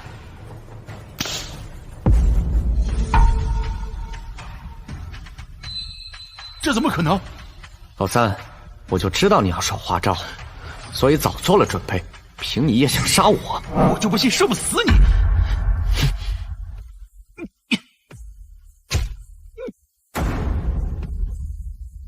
老三，你之前找人给我下毒的时候，我就一直在等这个机会把你解决了。后来你居然又派杀手，幸好我制造了这个连弩，不然还真就遭了你的暗算。你知道你为什么杀不了我？因为我做了防弹衣，这东西箭矢根本就射不穿。李毅，你要是杀了我，父皇也不会放过你。还有大哥，我既然知道你要暗算我，当然早就做好了准备。现在郭淮就躲在暗处看着你，是你先动的手，我是正当防卫。你觉得大哥会帮你吗？他巴不得你死呢，这样就少了一个竞争对手。五弟，咱们是亲兄弟，不管怎么说，我都是你哥哥，你就饶我一命吧，我保证不和你争夺皇位，而且我还会全力支持你。你是个实实在在的小人，之前你站在老二和老四的背后蛊惑他们找我麻烦，留着你只会成为祸害。郭总管，您都看见了吧？是三皇子要害我们家五殿下。曲言，这皇子之争，其实你我能参与的。今日之事，就当我没来过，我可什么都没看见啊！郭总管，我家殿下是迫不得已才会如此。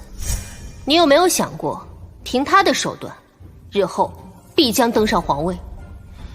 今日之事，你既然参与，就摆脱不了干系。早知如此，我就不跟你过来了。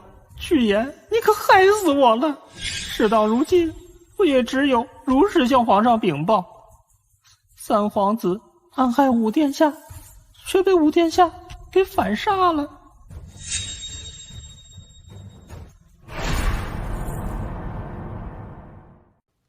圣上，此事老奴亲眼所见，五殿下真是迫不得已，所以才对三皇子下了杀手。郭淮，你先下去，让所有人都不得靠近此处。是。一儿，你有什么要跟父皇说的吗？父皇，正如郭公公所言，三哥对我下杀手，我也只能如此。李毅，你别以为朕不知道，这一切都是你事先设计好的。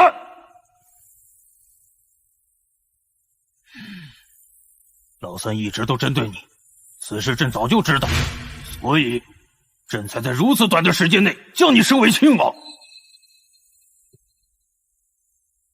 可你却对老三下杀手！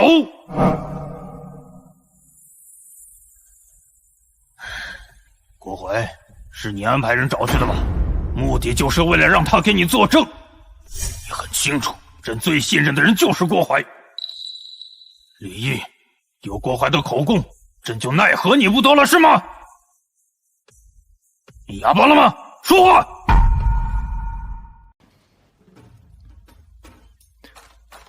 父皇，你既然知道三哥一直针对我，为何还有如此愤怒？他若不存害我之心，我又如何会对他下杀手？你们是亲兄弟，你明明可以不杀他，可你偏偏却如此狠毒。早知如此，当初我就不该接你入宫。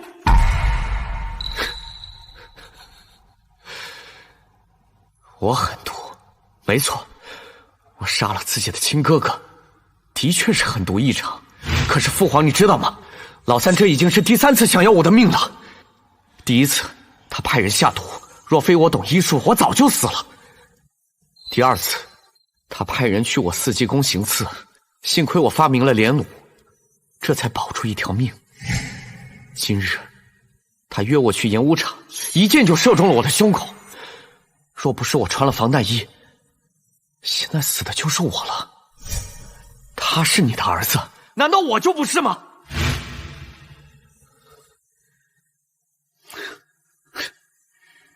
你说早知如此，就不带我进宫了。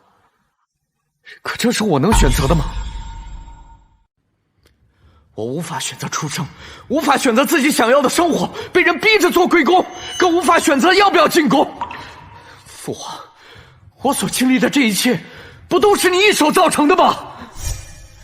父皇错在先，是父皇让你受了那么多苦。你不要心存争夺皇位之心，你大哥容不得这个位置落到别人的身上。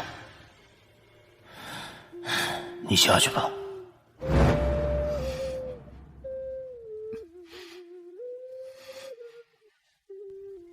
一儿，老大在军中威望极高，在朝中也颇得人心，你斗不过他。多谢父皇提醒，儿臣晓得了。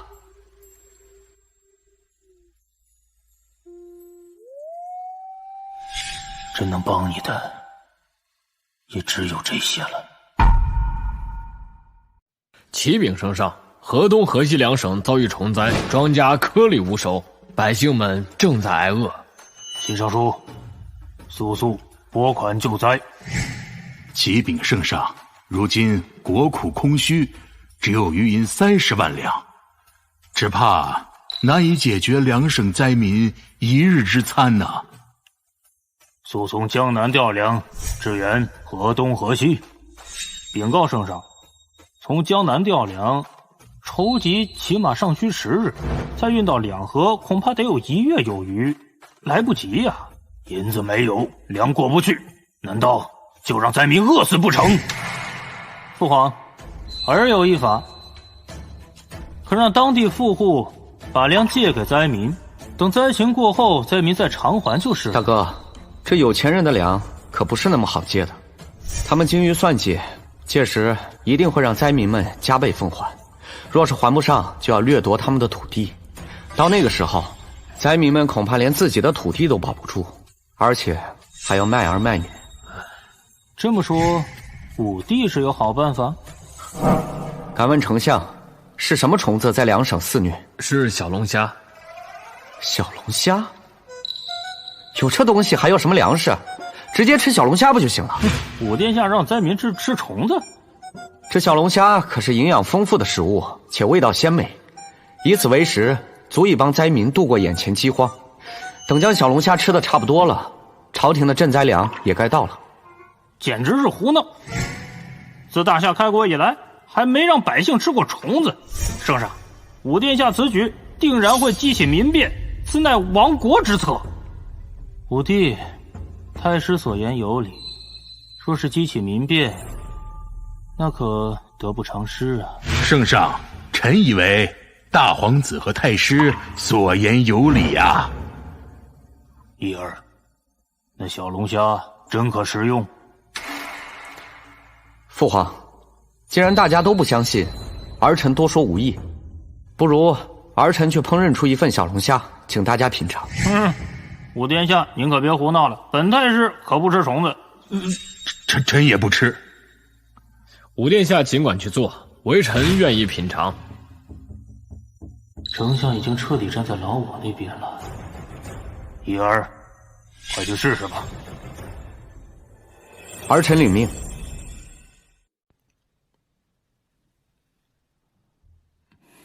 刘正，你去给我弄一盘小龙虾去。啊什么啊？赶紧去。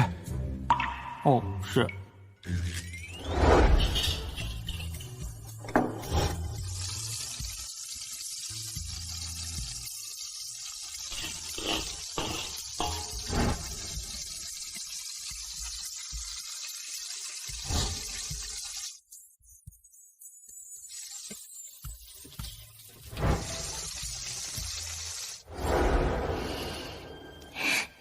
殿下，这小龙虾也太香了吧！殿下，能让奴才尝尝吗？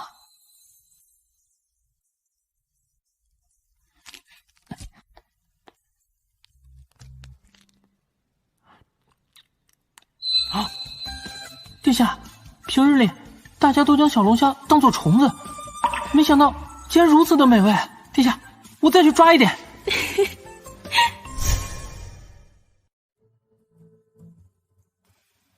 武殿下烹饪的小龙虾真香啊！父皇，这是儿臣做的蒜蓉小龙虾，请父皇品尝。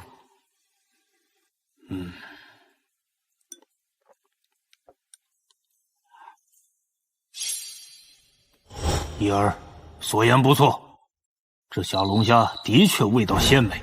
郭槐传旨，命两河总督去捉小龙虾，带领百姓去食用小龙虾。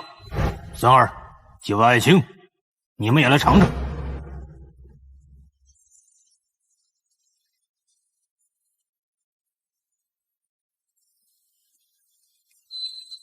武殿下知识广博，不仅知道小龙虾可以食用，还烹饪得如此美味，果真大才之人呐！这次老五又出风头了，不行，不能让他一直这样。这东西既然如此好吃，得打压五皇子，不然大皇子的皇位就危险了。父皇，这小龙虾虽然可以食用，但并非长久之计。依儿臣看，朝廷还需拨款救济，不然明年的灾民连稻苗都买不起啊！孙儿此言有理，这朝廷只有30万两银子，杯水车薪呐。圣上，臣有个想法，可让两省的有钱人暂时垫付赈灾银粮，等百姓有钱之时再来偿还。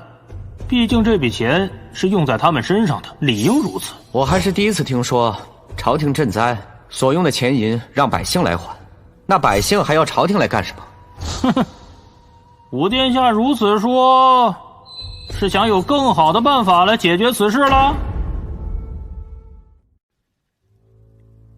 一儿，有何想法可以说说？很简单，请父皇向全国下令，命全国向河东、河西两省募捐。正所谓一方有难，八方支援。当然，这募捐采取自愿的方式，不强迫。不过需要朝廷率先带个头，儿臣愿将父皇所赏的银钱和物品全部捐出。好啊，这个办法好。一儿率先募捐，也为百官带了个好头啊。圣上，这个办法不合适。朝中大臣虽然俸禄不少，但每个人的开销都甚大，恐怕拿不出多余的钱来募捐。这个五皇子太过可恶，自己想捐就捐，干嘛拉着我们呢？老夫的钱可是好不容易搜刮来的。我年俸800两，捐个300两就差不多了。若是多捐，必然会令圣上怀疑。太师，我都说了，这募捐采取自愿的方式，你不想捐，可以不捐。武殿下虽然聪明过人，但却不懂人情世故。如此行事，恐怕日后他在朝中会寸步难行啊。就按一儿所言，朕这就下旨号召募捐。秦尚书，现在全国募捐了多少银子？启禀陛下，到昨日为止，我大夏国内共募捐400万两银子，300万担粮食，足够河东、河西两省灾民度过虫灾，就连明年的稻苗也有着落了。启禀陛下，河东、河西两省禀报，这10日两省百姓都以小龙虾为食，没有一人饿死。一儿的方法果然奏效，你们都要跟一儿学学，这才是治国之道。还是老五聪明啊，虽然他的方法得罪了朝中大臣，但却令父皇高兴万分。皇帝的宝座不是大臣们能决定的，而是父皇，不能任由他这样下去。圣上，虽然河东河西灾情已解，但国库依旧空虚。如果发生事情，恐怕朝廷难以应对。既然武殿下能够解决河东河西的灾情，那应该也能充盈国库。老臣也是这么认为。武殿下天纵奇才，这等小事肯定难不住他。在养心殿之前，老臣曾与他偶遇，他跟老臣说，已经想出了解决此事的方法。这两个老东西是替老大朝我发难啊！尤其是那个太师，老子什么时候和你说过这些了？哦，原来义儿已经想好了办法。回父皇，儿臣从未向太师提过此事。哎，武殿下，你这可不能在圣上面前如此编排老臣。你如此说，那是陷老臣于不义，这欺君之罪，老臣可担不起。好了，义儿，你说说，有什么方法能充盈国库？我能有什么办法？之前把自己的身家全都捐出去了。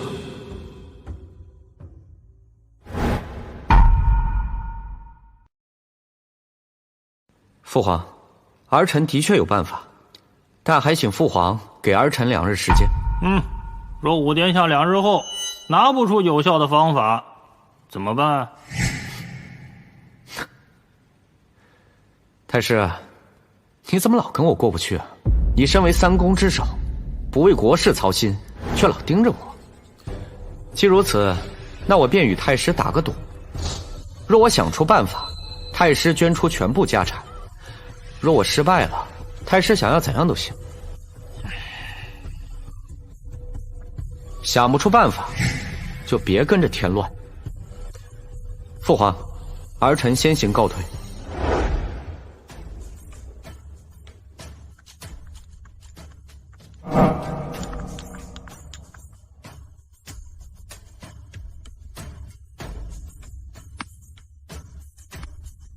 这年代没有玻璃，琉璃也没有，这东西一定可以大卖。义儿，此为何物？此物名为琉璃盏。琉璃盏，很值钱吗？多了不敢说，几万两银子应该没什么问题。哎呀，武殿下真是胡乱吹嘘啊！这东西并非是玉，也非玛瑙宝石，怎么那么值钱？殿下如何卖出，又卖给谁呀？这一点就不劳太师操心了，我自有办法。哼，圣上，武殿下根本就是欺君，请圣上降罪。这个东西能卖几万两，确实没人相信。这两个老东西，一有机会就使劲踩我。今天老子就要狠狠打你们的脸。多说无益，还请父皇下旨，在此处举办拍卖会，邀请京城中的有钱人前来参加。圣上，此物价格如此之高，若是卖不出去，便费时费力，且请商贾入宫有失体统。若五皇子无法充盈国库，还请陛下惩治。好啊，若我将其高价卖出，那就请父皇免去太师职务，令其告老还乡。好，我就跟武殿下打这个赌。感谢诸位能参加本殿下的拍卖会，本殿下十分感激。这里的规矩很简单，所拍之物都有底价，想要者加价，价高者得。若是银子没带够也没关系，本殿下会派人随你们回家去取。这什么东西啊？真不错啊。此物名为琉璃盏，由特殊材质制成，整个大夏独此一件。琉璃盏，我还是头一次听说有这么个东西，它是干啥用的呢？哎呀，我也没见过这个玩意儿，这玩意儿看着还不错，这可是皇宫之物，买回家是倍儿有面儿啊！琉璃盏的底价为2万两，每次加价不得低于5000两。有哪位朋友想要，可以出价了。殿下真是异想天开呀！此摆件要2万两白银，有道是无奸不商。这些商贾一个比一个精明，今天他要是能卖得高价，本太师趴着出宫。太师所言极是，傻子才要他这个东西。各位富豪不必听他人聒噪，他们是不懂这琉璃盏的妙处，待我演示给大家看。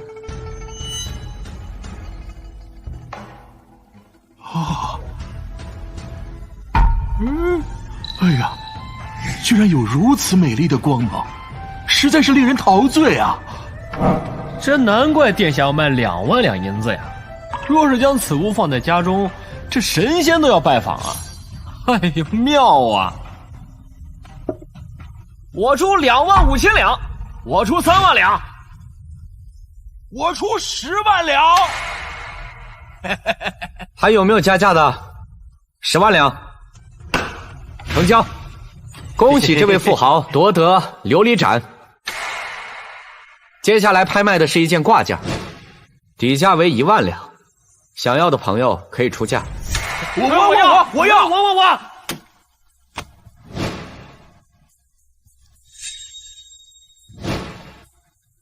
我出2万5，我出3万，我出10万，我出15万，我出20万。恭喜这位富豪获得最后一件珍藏品，本殿下会派禁军护送诸位回家。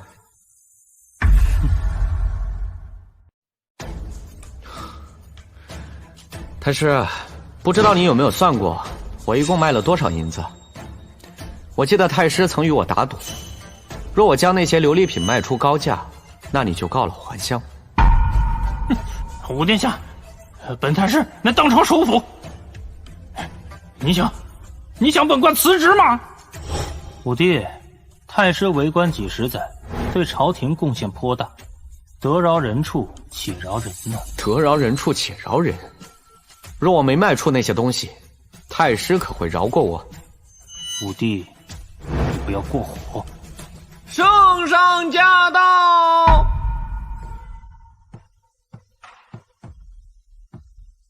父皇，今日武帝将琉璃品卖了175万两银子，居功甚伟。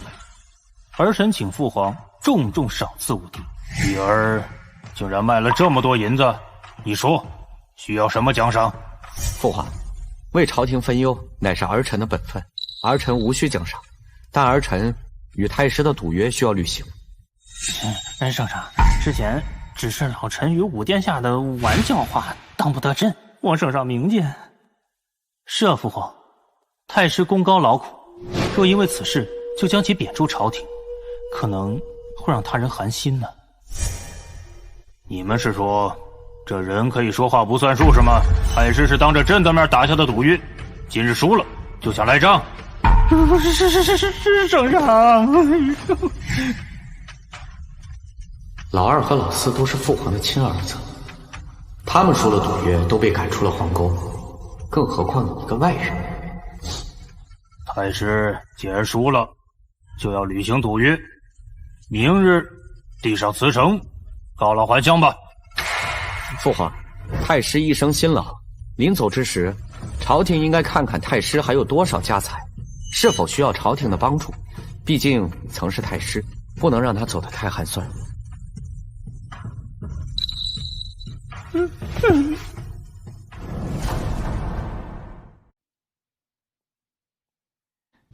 殿下，圣上派人抄了太师的家，您猜猜，一共抄出了多少家财？看你的样子，挺高兴的，应该得有几十万两银子。何止几十万啊，足足360万两银子，黄金有7万两，加上古玩、字画等珍奇之物，恐怕得有800万两银子。800万两！这老家伙居然搜刮了这么多钱财，当真该死！确实该死，本来他都要告老还乡了，忽然查出这么多藏银，太师当场就吐血身亡了。皇上已经下旨了，要将他全家发配。不是不报，时候未到，这就叫天网恢恢，疏而不漏。这下国库应该是充盈了。殿下，除了此事，奴才还听闻南西省发了大水，无数百姓遭灾，十分凄惨。哦，南溪今年的雨水很大吗？是挺大的，10几个大堤都被冲垮，所以才会如此。水可养人，亦可制造灾难。稳固大堤是重中之重。刘志，你去给我寻些石灰、粘土、铁矿粉。殿下要这些东西做何？做混凝土，稳固大堤。哦，快去吧。是。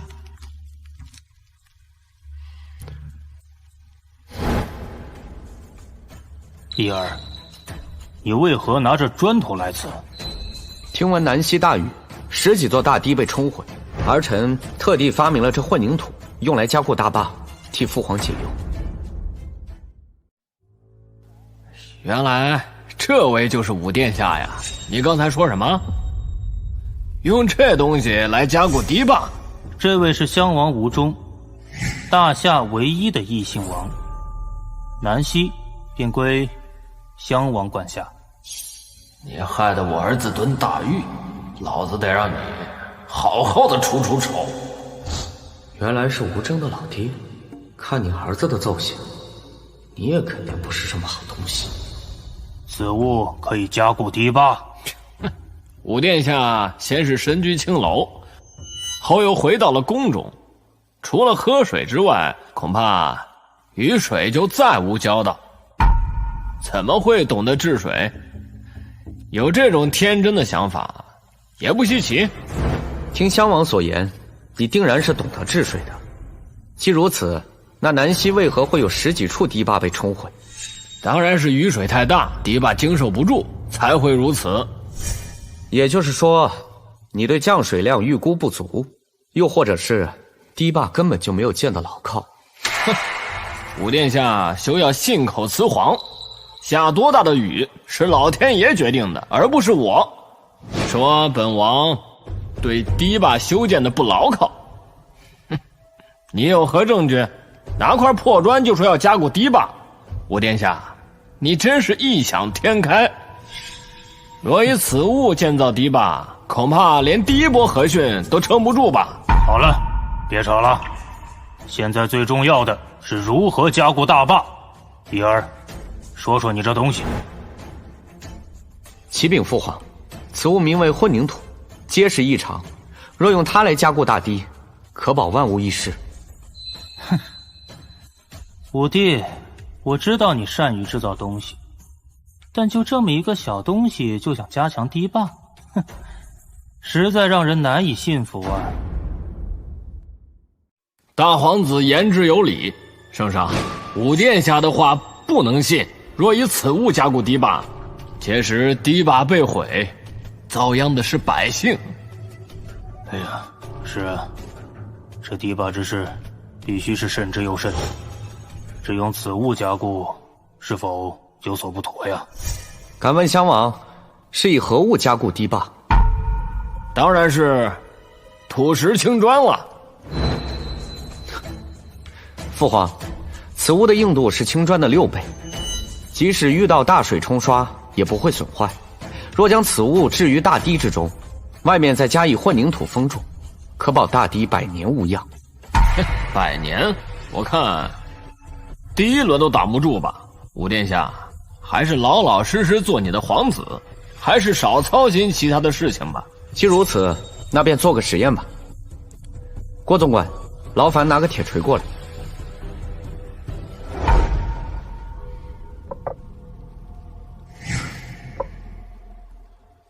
父皇，我这砖头人力不可破之，有谁不信，可以来试一试。哼，这等东西，只要我轻轻用力，就能将其砸得粉碎。今日我就揭穿你的骗局。襄王，请吧。哼，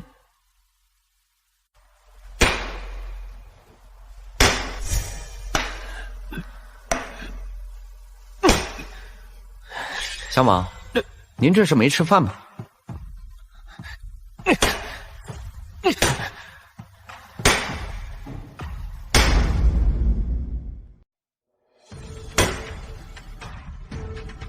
襄王，觉得我这砖头如何？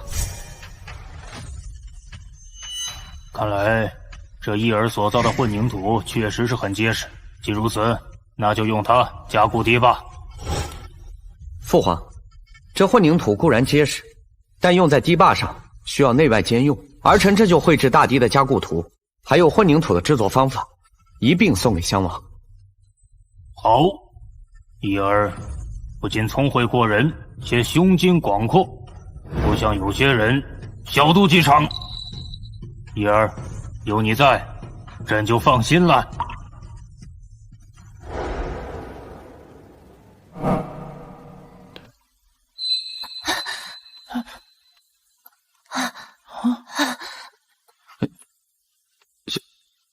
小吕子，快去看看。哦，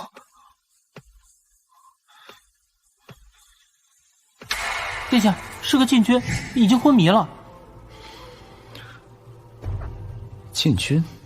禁军怎么会来我这儿？这女人假扮禁军，定然是有不轨企图。等她醒了，我得问清楚。殿下，要不奴才叫人来把她弄走？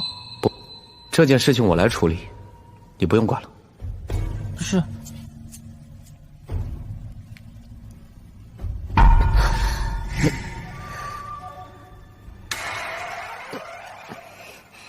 我去，我去，这小妞长得可真漂亮。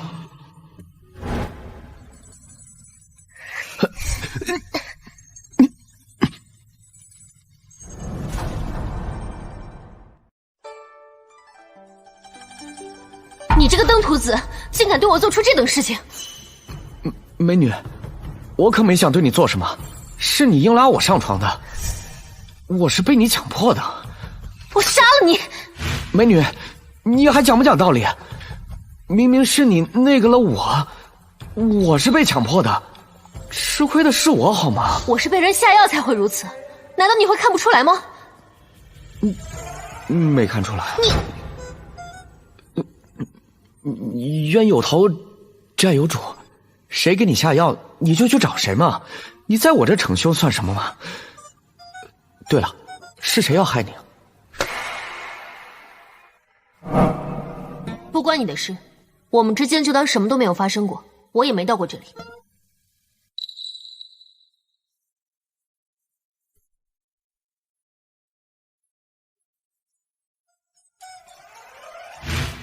殿下，圣上刚刚派人来传话，说明日燕国使臣将会前来，到时你与大皇子同去。燕国使臣，该不会又是老大搞出来的吧？大皇子有这么大的能力吗？还是小心一点的好。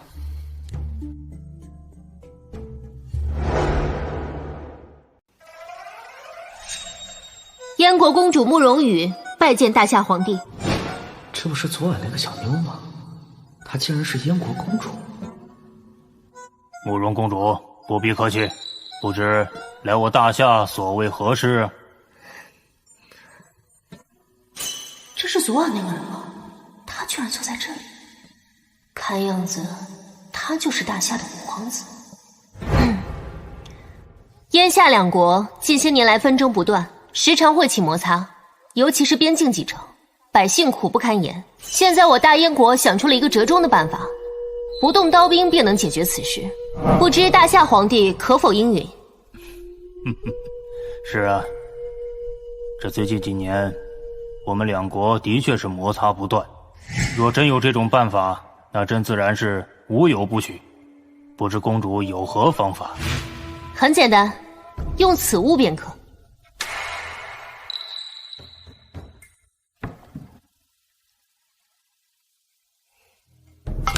咱们不妨就以此物做赌，你们大夏国若有人能让此球自己浮出水面，便是大夏国赢。届时我燕国将割2座城池送与大夏，若浮不起来，你们大夏就赠予我们燕国2座城池。不知皇帝陛下可敢应战？慕容羽竟然拿着一个小球来赌2座城池，看来他是胸有成竹啊，否则又怎会如此行事？事关国事，慕容公主竟然如此儿戏，简直就是胡闹。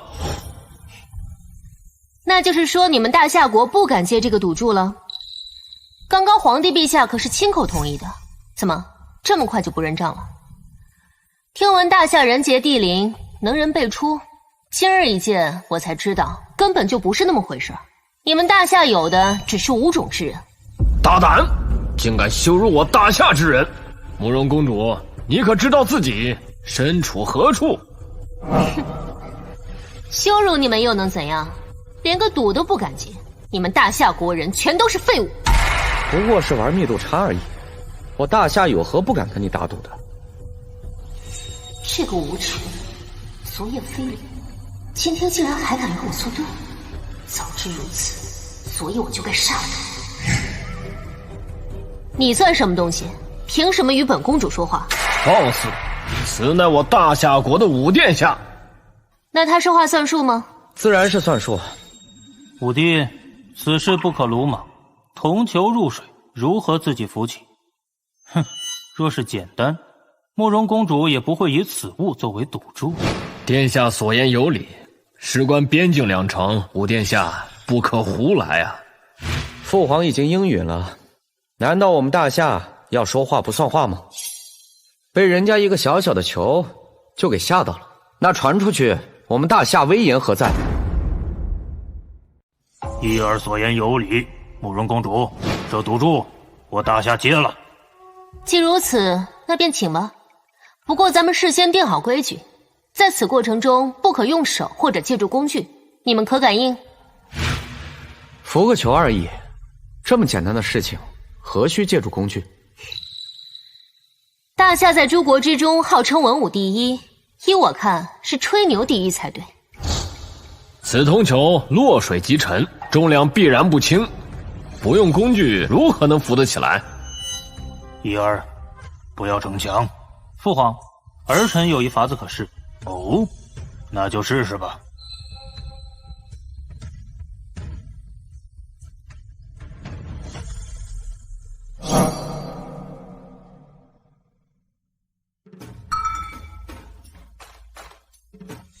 慕容公主，此球已出。铜球底部还与盆底相接，如何叫铜球已浮起？大夏国若办不到，直接认输便可，何必使诈呢？几位皇子中，属森儿智谋卓越，连他都无法完成，难道大夏真要将两座城池拱手让人吗？此题乃我燕国大能之士所出，你们大夏办不到也正常。对了，刚刚这位皇子不是说此题简单吗？为何不前来一试？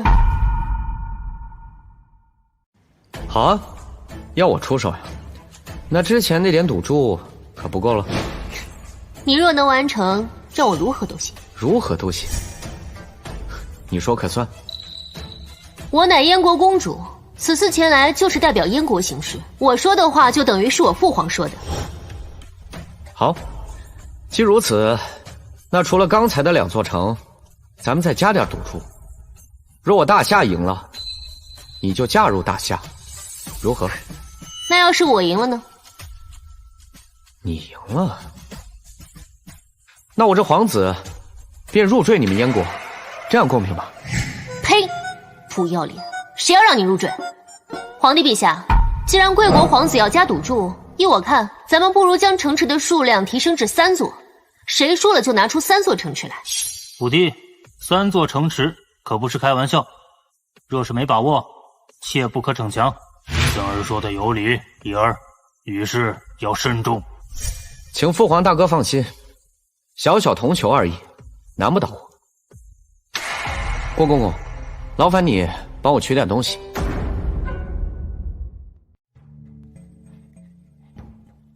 武殿下，您要这么多盐作何用啊？等会儿你就知道了。皇子殿下，我方才说了，不可借助工具，你是听不到还是听不懂人话？胸大无脑，你只说不能用工具，又没说不能改变水的密度。你这登徒子，当真该死！皇帝陛下，我还要加个赌注，若他完不成，那就杖责100。小姑娘家的，这么暴力干嘛？看着啊，哥教你怎么把这铜球从水里浮出来。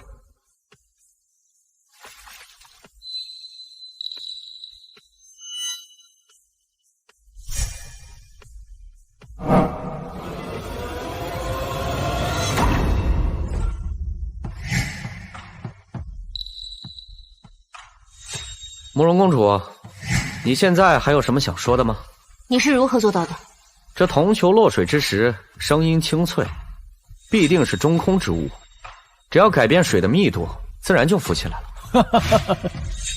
我的义儿不愧是当世大才，这燕国大能所做之体，竟被他轻松就解决了。五殿下真是聪明绝顶，大夏有五皇子，必然能繁荣昌盛啊！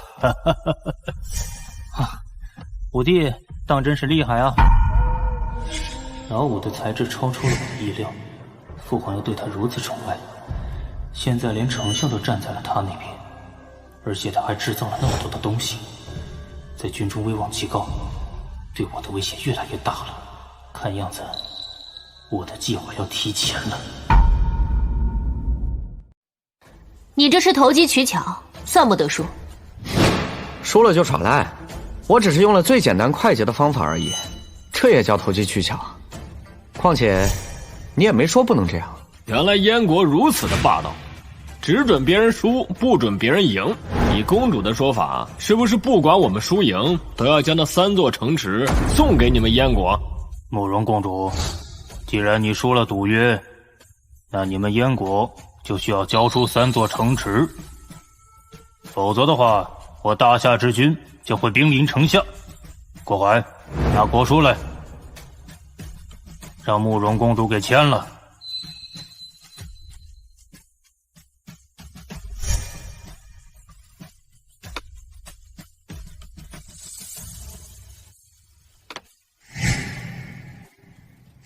皇帝陛下，第1场就算是大夏赢了，不过我还要再比1场。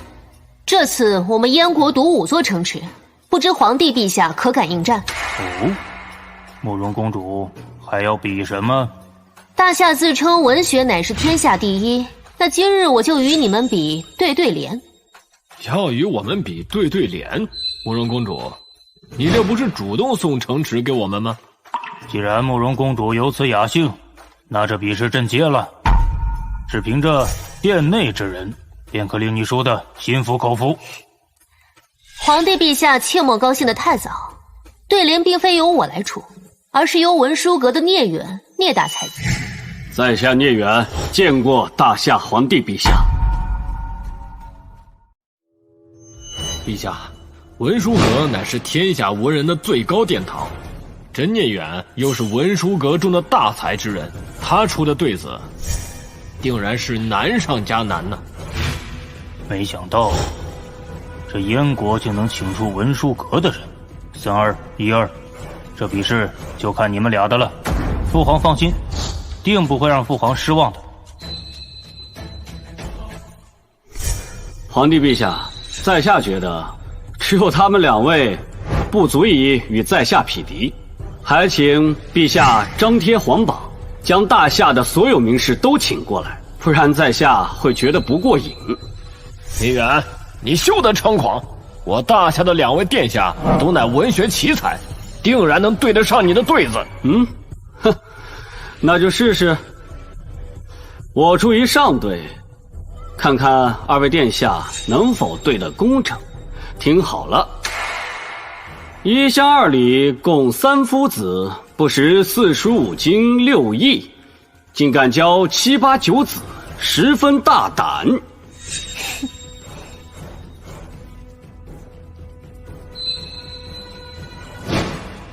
此为排列队，从1数到10，且每个数字都有后缀，当真不是一般的难对。聂远竟敢羞辱我大夏，真是可恶！怎么，这才第1队就把你们给难倒了？刚刚丞相大人不是说我这是在白白给你们送城池吗？现在怎么不说话了？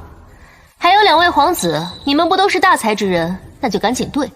若是对不上，那就签国书，送与我们燕国5座城池。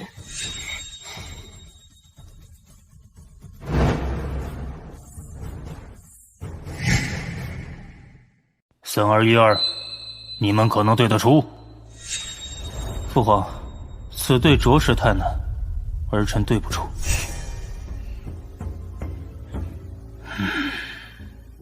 五殿下，刚才你不是很狂吗？那此对就由你来对吧？对不上也没关系，只要你跪在我面前，给我磕10个响头，说你错了就行。不就是对个对子吗？用得着这么嘚瑟？武殿下，休要拖延时间。我数5个数，若你对不上来，那就是燕国赢了。5、4、3。10至9贫，凑得8两7钱6分5毫4厘，且3心2意，1等下流。武殿下此对对得太好了，不仅公正，而且聂远羞辱我大夏，也被他骂了回去。武殿下，此乃天纵奇才啊！义儿自从入宫以来，就从来没让朕失望过。只是对上一个对子，有什么好得意的？叶大才子，继续出队。管管之管被管管之管管，管管被管不如不管。哼，此队乃为连字队，且聂远又以官续出，实在是高明啊！比刚才的排列队是更要难上10倍，不知道武殿下能否对出？这文殊阁当然是厉害非常，放眼天下文人，恐怕都不如他们。武殿下怎么不对了？刚才你不是很厉害吗？这种对子对于你来说可不是一般的难，但对我来说那就十分简单，我分分钟就对上了。武殿下，只是吹牛没用，你得拿出真才实学来。听好了，人说之人被人说之人说，人人被说不如不说。妙，实在是太妙了！武殿下，此乃是当世奇才，连这种对子都对上了，而且还比上联高了一些。恭贺圣上能得武殿下这种麒麟之子啊！此乃我大夏之福啊！我的义儿是当世奇才，如此看来，这文殊阁也不过如此啊！聂大才子，此人实在是太过分了，你赶紧出对子对死他。若今日你败于此地，我大燕国将又失去5座城池。公主放心，我绝对不会输的。可如果这一对他再对上的话，我就一头撞死在这儿。武殿下，你听好了，此对是泗水惴惴，江河湖海全泽，对吧？泗水惴惴，江河湖海全泽，这不是高悬于文殊阁上的那个对联吗？聂远，你要不要脸啊？这对联竟挂在了文殊阁上。陛下不知，此对乃是千古绝对，是由300年前的绝世天才童墨所出。童墨便是文殊阁的建造者，此人才华绝世，无人能敌。他在临终之前想出这个绝对，悬挂于文殊阁之上。300年过去了，到现在也无人能对上此对。此对只是说水，竟无人对得上？确实是说水，但其后却包含了江河湖海全泽的一切水源，所以才如此难对。哦，原来如此。多说无益，对不上就是我们燕国赢了，你们大夏就去送与我们5座城池。你们燕国赢？我说慕容公主，你虽然是个女的，但也不能这么不要脸吧？刚才我已经对出了2对，也算是赢了2局，就算是3局2胜，那也应该是我大夏赢吧？你对上了聂才子的对子，只能算是平手。此对至今无人能够对上，你只有对上此对才能够算赢。既如此，那我便对给你们听。六木森森，松柏梧桐杨柳。慕容公主，你们输了。这个五皇子到底还是不是人？连这种千古绝对都对上了。刚才我说他要是能对上，我就一头撞死，这可如何是好呀？你这下联分明就是仿照我这上联出的，五皇子，你太不要脸了你！你拿千古绝对来跟我出题，我对上了，你还说我不要脸？怎么，你输得很不服气啊？那你也对的。对不出来啊？那要不我再给你对一连？五皇子，你莫要诓我，此等绝对能对上一个都非常了不起了。你如果能再对上一个，我立刻就撞死在这里。你说话就跟放屁一样，谁信啊？听好了啊，四火炎炎，顽溪缺听灶炉。你服不服气？上一联以木相对，这一联以火对水，实在是绝了。五殿下的文采已然高于文殊阁了。这不可能，此乃千古绝对，你竟然同时对出2个下联，你绝对是抄袭别人的。你拿千古绝对给我出题，我对上了，你又说我是仿照你所对。现在我连对2联，你又说我抄袭。聂远，你们文殊阁的人都像你一样无耻吗？学艺不精就不要出来丢人现眼，况且你的人品还这么差，这事儿要是传出去了，别说是你，就连你们文殊阁都要遭到诟病。聂远，我要是你，我就撒泡尿把自己淹死算了，还好意思站在这里犬吠？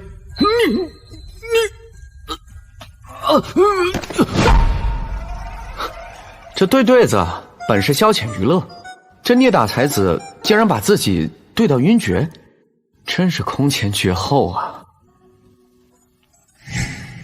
慕容公主，你现在还有什么说的吗？这个登徒子竟然有如此文采，看来这次是我大意。郭公公，把国书拿过来，让慕容公主签字。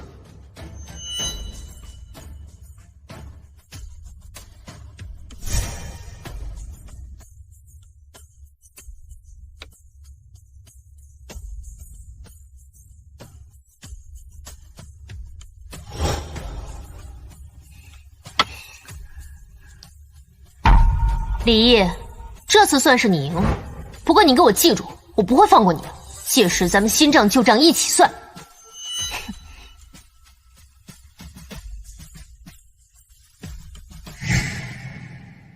怡儿，你凭借自己的才智赢回了燕国8座城池，你说需要朕奖励你什么？父皇，这都是儿臣的本分，只要边境的百姓不再遭受战乱之苦，儿臣就心满意足了。五殿下忧国忧民，实乃大夏之楷模，臣佩服之至。怡儿立了如此大功，不赏你说不过去啊，就加封你为1等亲王吧。恭喜五弟，有你在，真是我大夏之福啊！我现在的身份都已经在老大之上了，可他却没有表现出一丝反感。他的城府比任何人都要深呢。禀告公主，夏国大皇子求见。这么晚了，他来做什么？让他进来吧。是。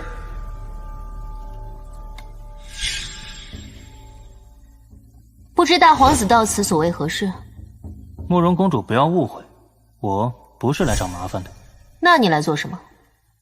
是将你们丢掉的8座城池归还你们。殿下，宫中发生重大变动。什么变故？把你急成这副样子？宫内禁军全部换防，原统领失踪，由副统领代管。原本的13支巡逻队，现在变成了20支，而且皇上突然生病，这2日都未临朝。还有其他的吗？卑职发现有几个禁军鬼鬼祟祟的出入大皇子府邸，我就派人探查了一番，发现他们都是燕国人。燕国人？难道老大勾结燕国人造反？他若以这种方式获得江山，必然会引起大夏内乱。这老大不会想不到的。那殿下可有什么办法？你让一半暗卫入养新殿，保护父皇；另外一半混入禁军之中，以备不时之需。另外，你要随时盯着老大的动向，随时向我禀报。是。老大终于忍不住了，想要夺取皇位，但他绝不会这么明目张胆的造反。这家伙肯定还有后手。殿下，圣上派人来传旨，召您入养心殿。来人说，圣上的情况不妙。什么？父皇的情况不妙？子晴，若宫中发生任何变故，你和吕雉立刻离开四季宫躲起来，明白了吗？是。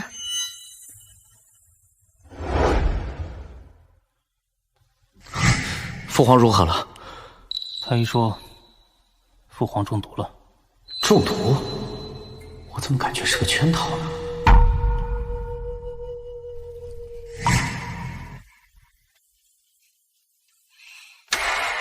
混账！谁让你们进来的？比森，我们不是为了你，而是为了武殿下。哦，武帝，这是什么意思？难道你还看不出来吗？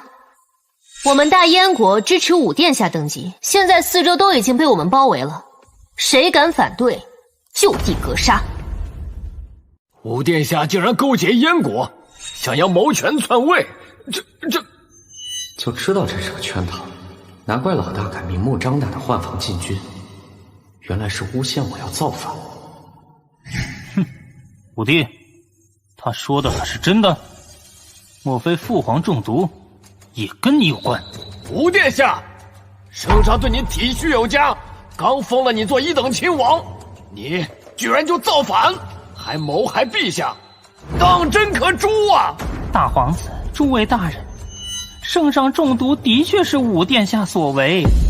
前日他给陛下送了吃食，陛下食用之后便感觉不舒服。陛下一直宠爱武殿下，老奴就没有多想。可武殿下居然公然造反，那老奴就不得不说了。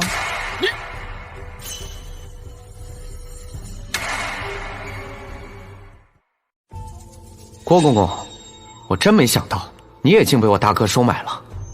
武殿下，老奴从未被人收买，只是你连亲生父亲都毒害，老奴实在看不惯你这种行径。孙大人，还有一事，三殿下也是被武殿下所杀，此事乃老奴亲眼所见。什么？武殿下还杀了三殿下？你武帝呀武帝，没想到你竟然如此的恶毒。大哥，你的心机还真是非他人可比，难怪当初父皇叮嘱我不是你的对手，你筹划的还真周全。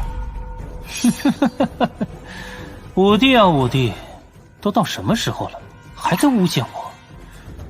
我真不知道该怎么说你好。念在咱们是亲兄弟的份上，只要你认罪，我饶你不死。真是杀人诛心啊！我要是信了他的话，那就彻底成了反贼。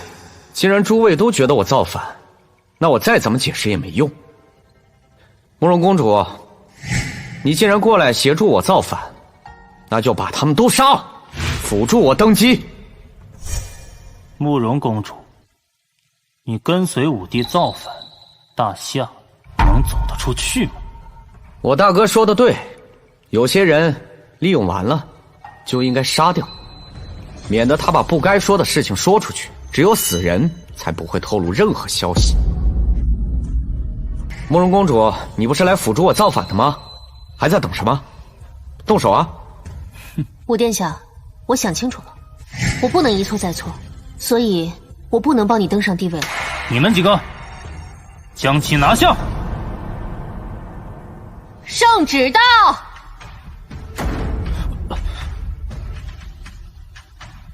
朕竟感身体不适，恐怖久矣，为国家计，特立五子李毅为太子。钦此。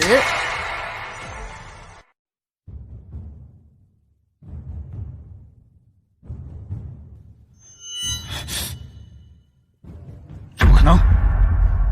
父皇怎会立李毅为太子？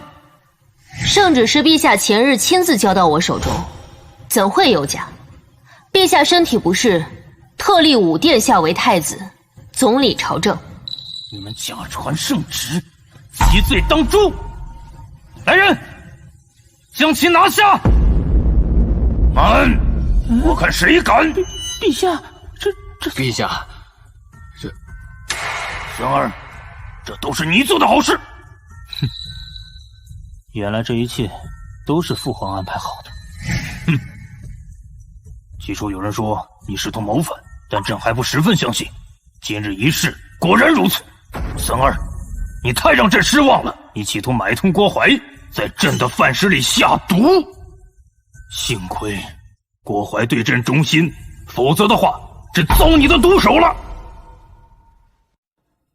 父皇，我今日做的这些都是你逼的。你如此的偏爱老五，竟然封他为1等亲王。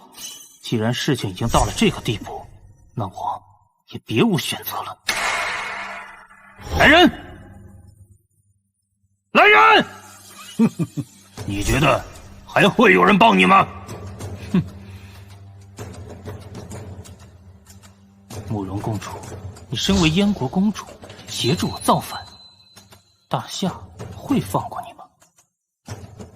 你现在应该做的就是把你的人叫进来，然后将他们全部诛杀。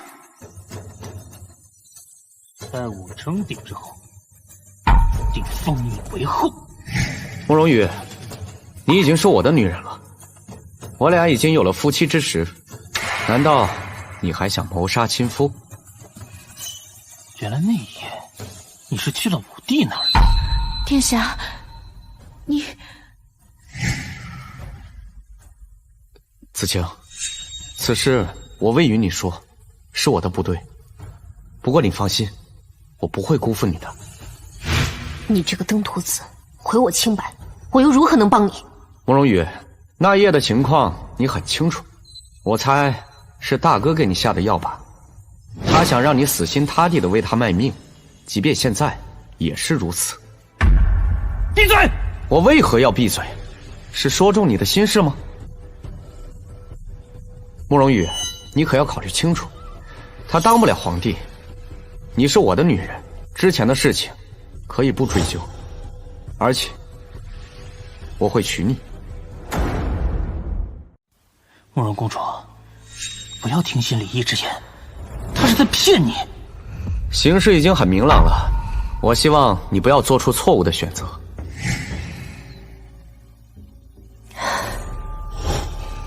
大皇子，事情发展到如今这个地步，我不能一错再错了。李毅已经是我的男人，我没有办法对他痛下杀手。事到如今，你还要挣扎吗？你这个野种，要不是你，父皇的位置是我的。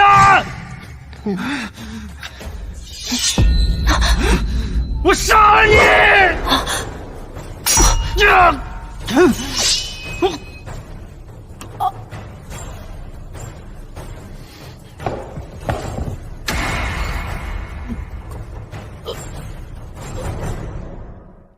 奉天承运，皇帝诏曰：五皇子李毅聪慧过人，甚为朕心。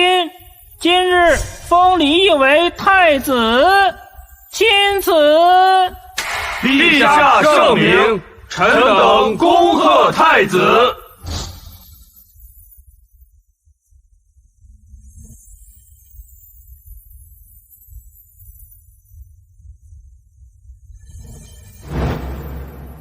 启禀圣上，臣听闻边塞寒冷，每年都有无数士兵生冻寒之症。既然吾殿下已成太子，总理朝政，还不如就由殿下想个办法，帮边塞的将士们过冬。老大都被我给收拾了，这个吴中还出来蹦跶，简直就是找死。一儿，你可有办法？回父皇，这种事情很简单。我知太子殿下聪慧过人，但也无法事事都能解决吧。将士们可比不得你，有上等的御寒之物。若太子说给边关的将士们配备顶级的御寒之衣，便是将国库掏空了也不够。太子这是站着说话不腰疼。不过是御寒而已，用得着花多少银钱吗？我只需1万两，便可让边关将士们不再受寒冻之苦。1万两银子，边关可是有10万将士，这点钱便是普通的军服都不够。殿下不会是只弄些粗布衣料糊弄他们吧？只需一些纺织面料、鸭毛、鹅毛，便可让边关的数10万将士度过寒冬。这些花不了多少钱吧？什么？鸭毛、鹅毛？本王还是第一次听说这些东西能够御寒。殿下如此糊弄边关将士，难道就不怕他们哗变吗？边关乃我大夏重中之重，一儿可不能寒了将士们的心呢。请父皇放心，儿臣可以先行制作出来，届时父皇就知道能不能行了。只有鸭毛、鹅毛就能御寒？太子殿下真是异想天开。若是那东西能取暖，那让本王做什么都行。好，那咱们走着瞧。殿下，这衣服里塞的全是鹅毛、鸭毛，而且并不厚重，真能御寒吗？那当然，这东西可比棉服暖和得多。父皇，儿臣已将御寒之衣做出来了。这衣服样子从来没见过，看着挺漂亮的。圣上，漂亮没什么作用，若是不能御寒，那就只是摆设。一儿，这衣服真的能御寒吗？即便是零下40度，也没任何问题。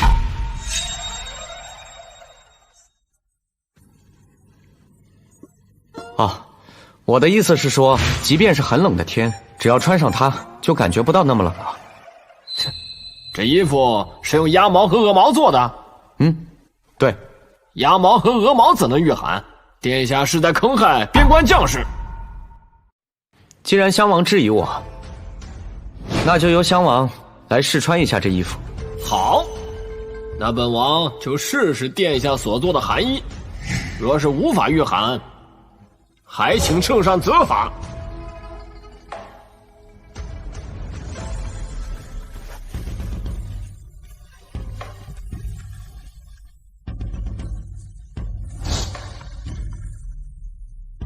殿下，本王穿了这寒衣，貌似并没有什么御寒的效果。襄王不要心急，等一下再看。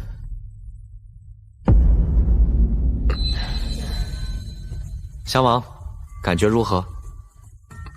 本王还是没什么感觉。襄王都已经满头大汗了，还说没有感觉？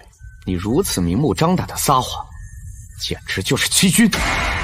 来啊，将襄王拿下！吴忠，你纵容自己的儿子在外耀武扬威，而后又多次对本殿下不敬，甚至出言羞辱，你真当本殿下是好欺负的？现在我便革去你的官职，贬为庶民，另外还要查抄你的全部家产。圣上饶命，臣也是为国家江山社稷着想。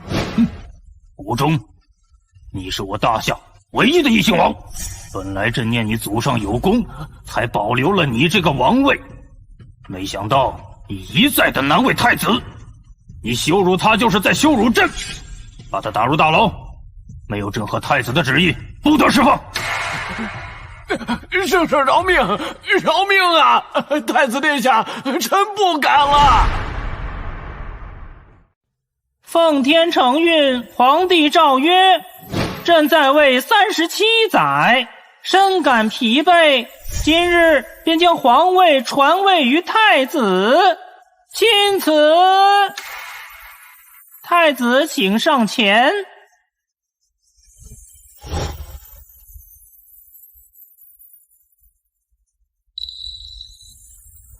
一儿，朕老了，今日便把这江山交给你，凭你的智慧，朕相信你一定可以让大夏昌盛兴隆。儿臣多谢父皇，儿臣谨遵父皇之命，强我大夏，江山永固。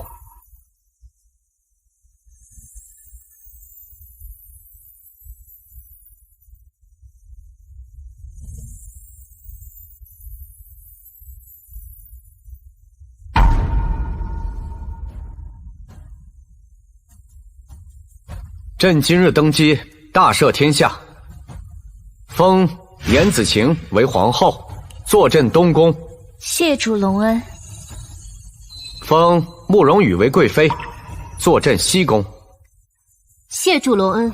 设立军机处，孙正言为6部之首，统领军机。谢主隆恩。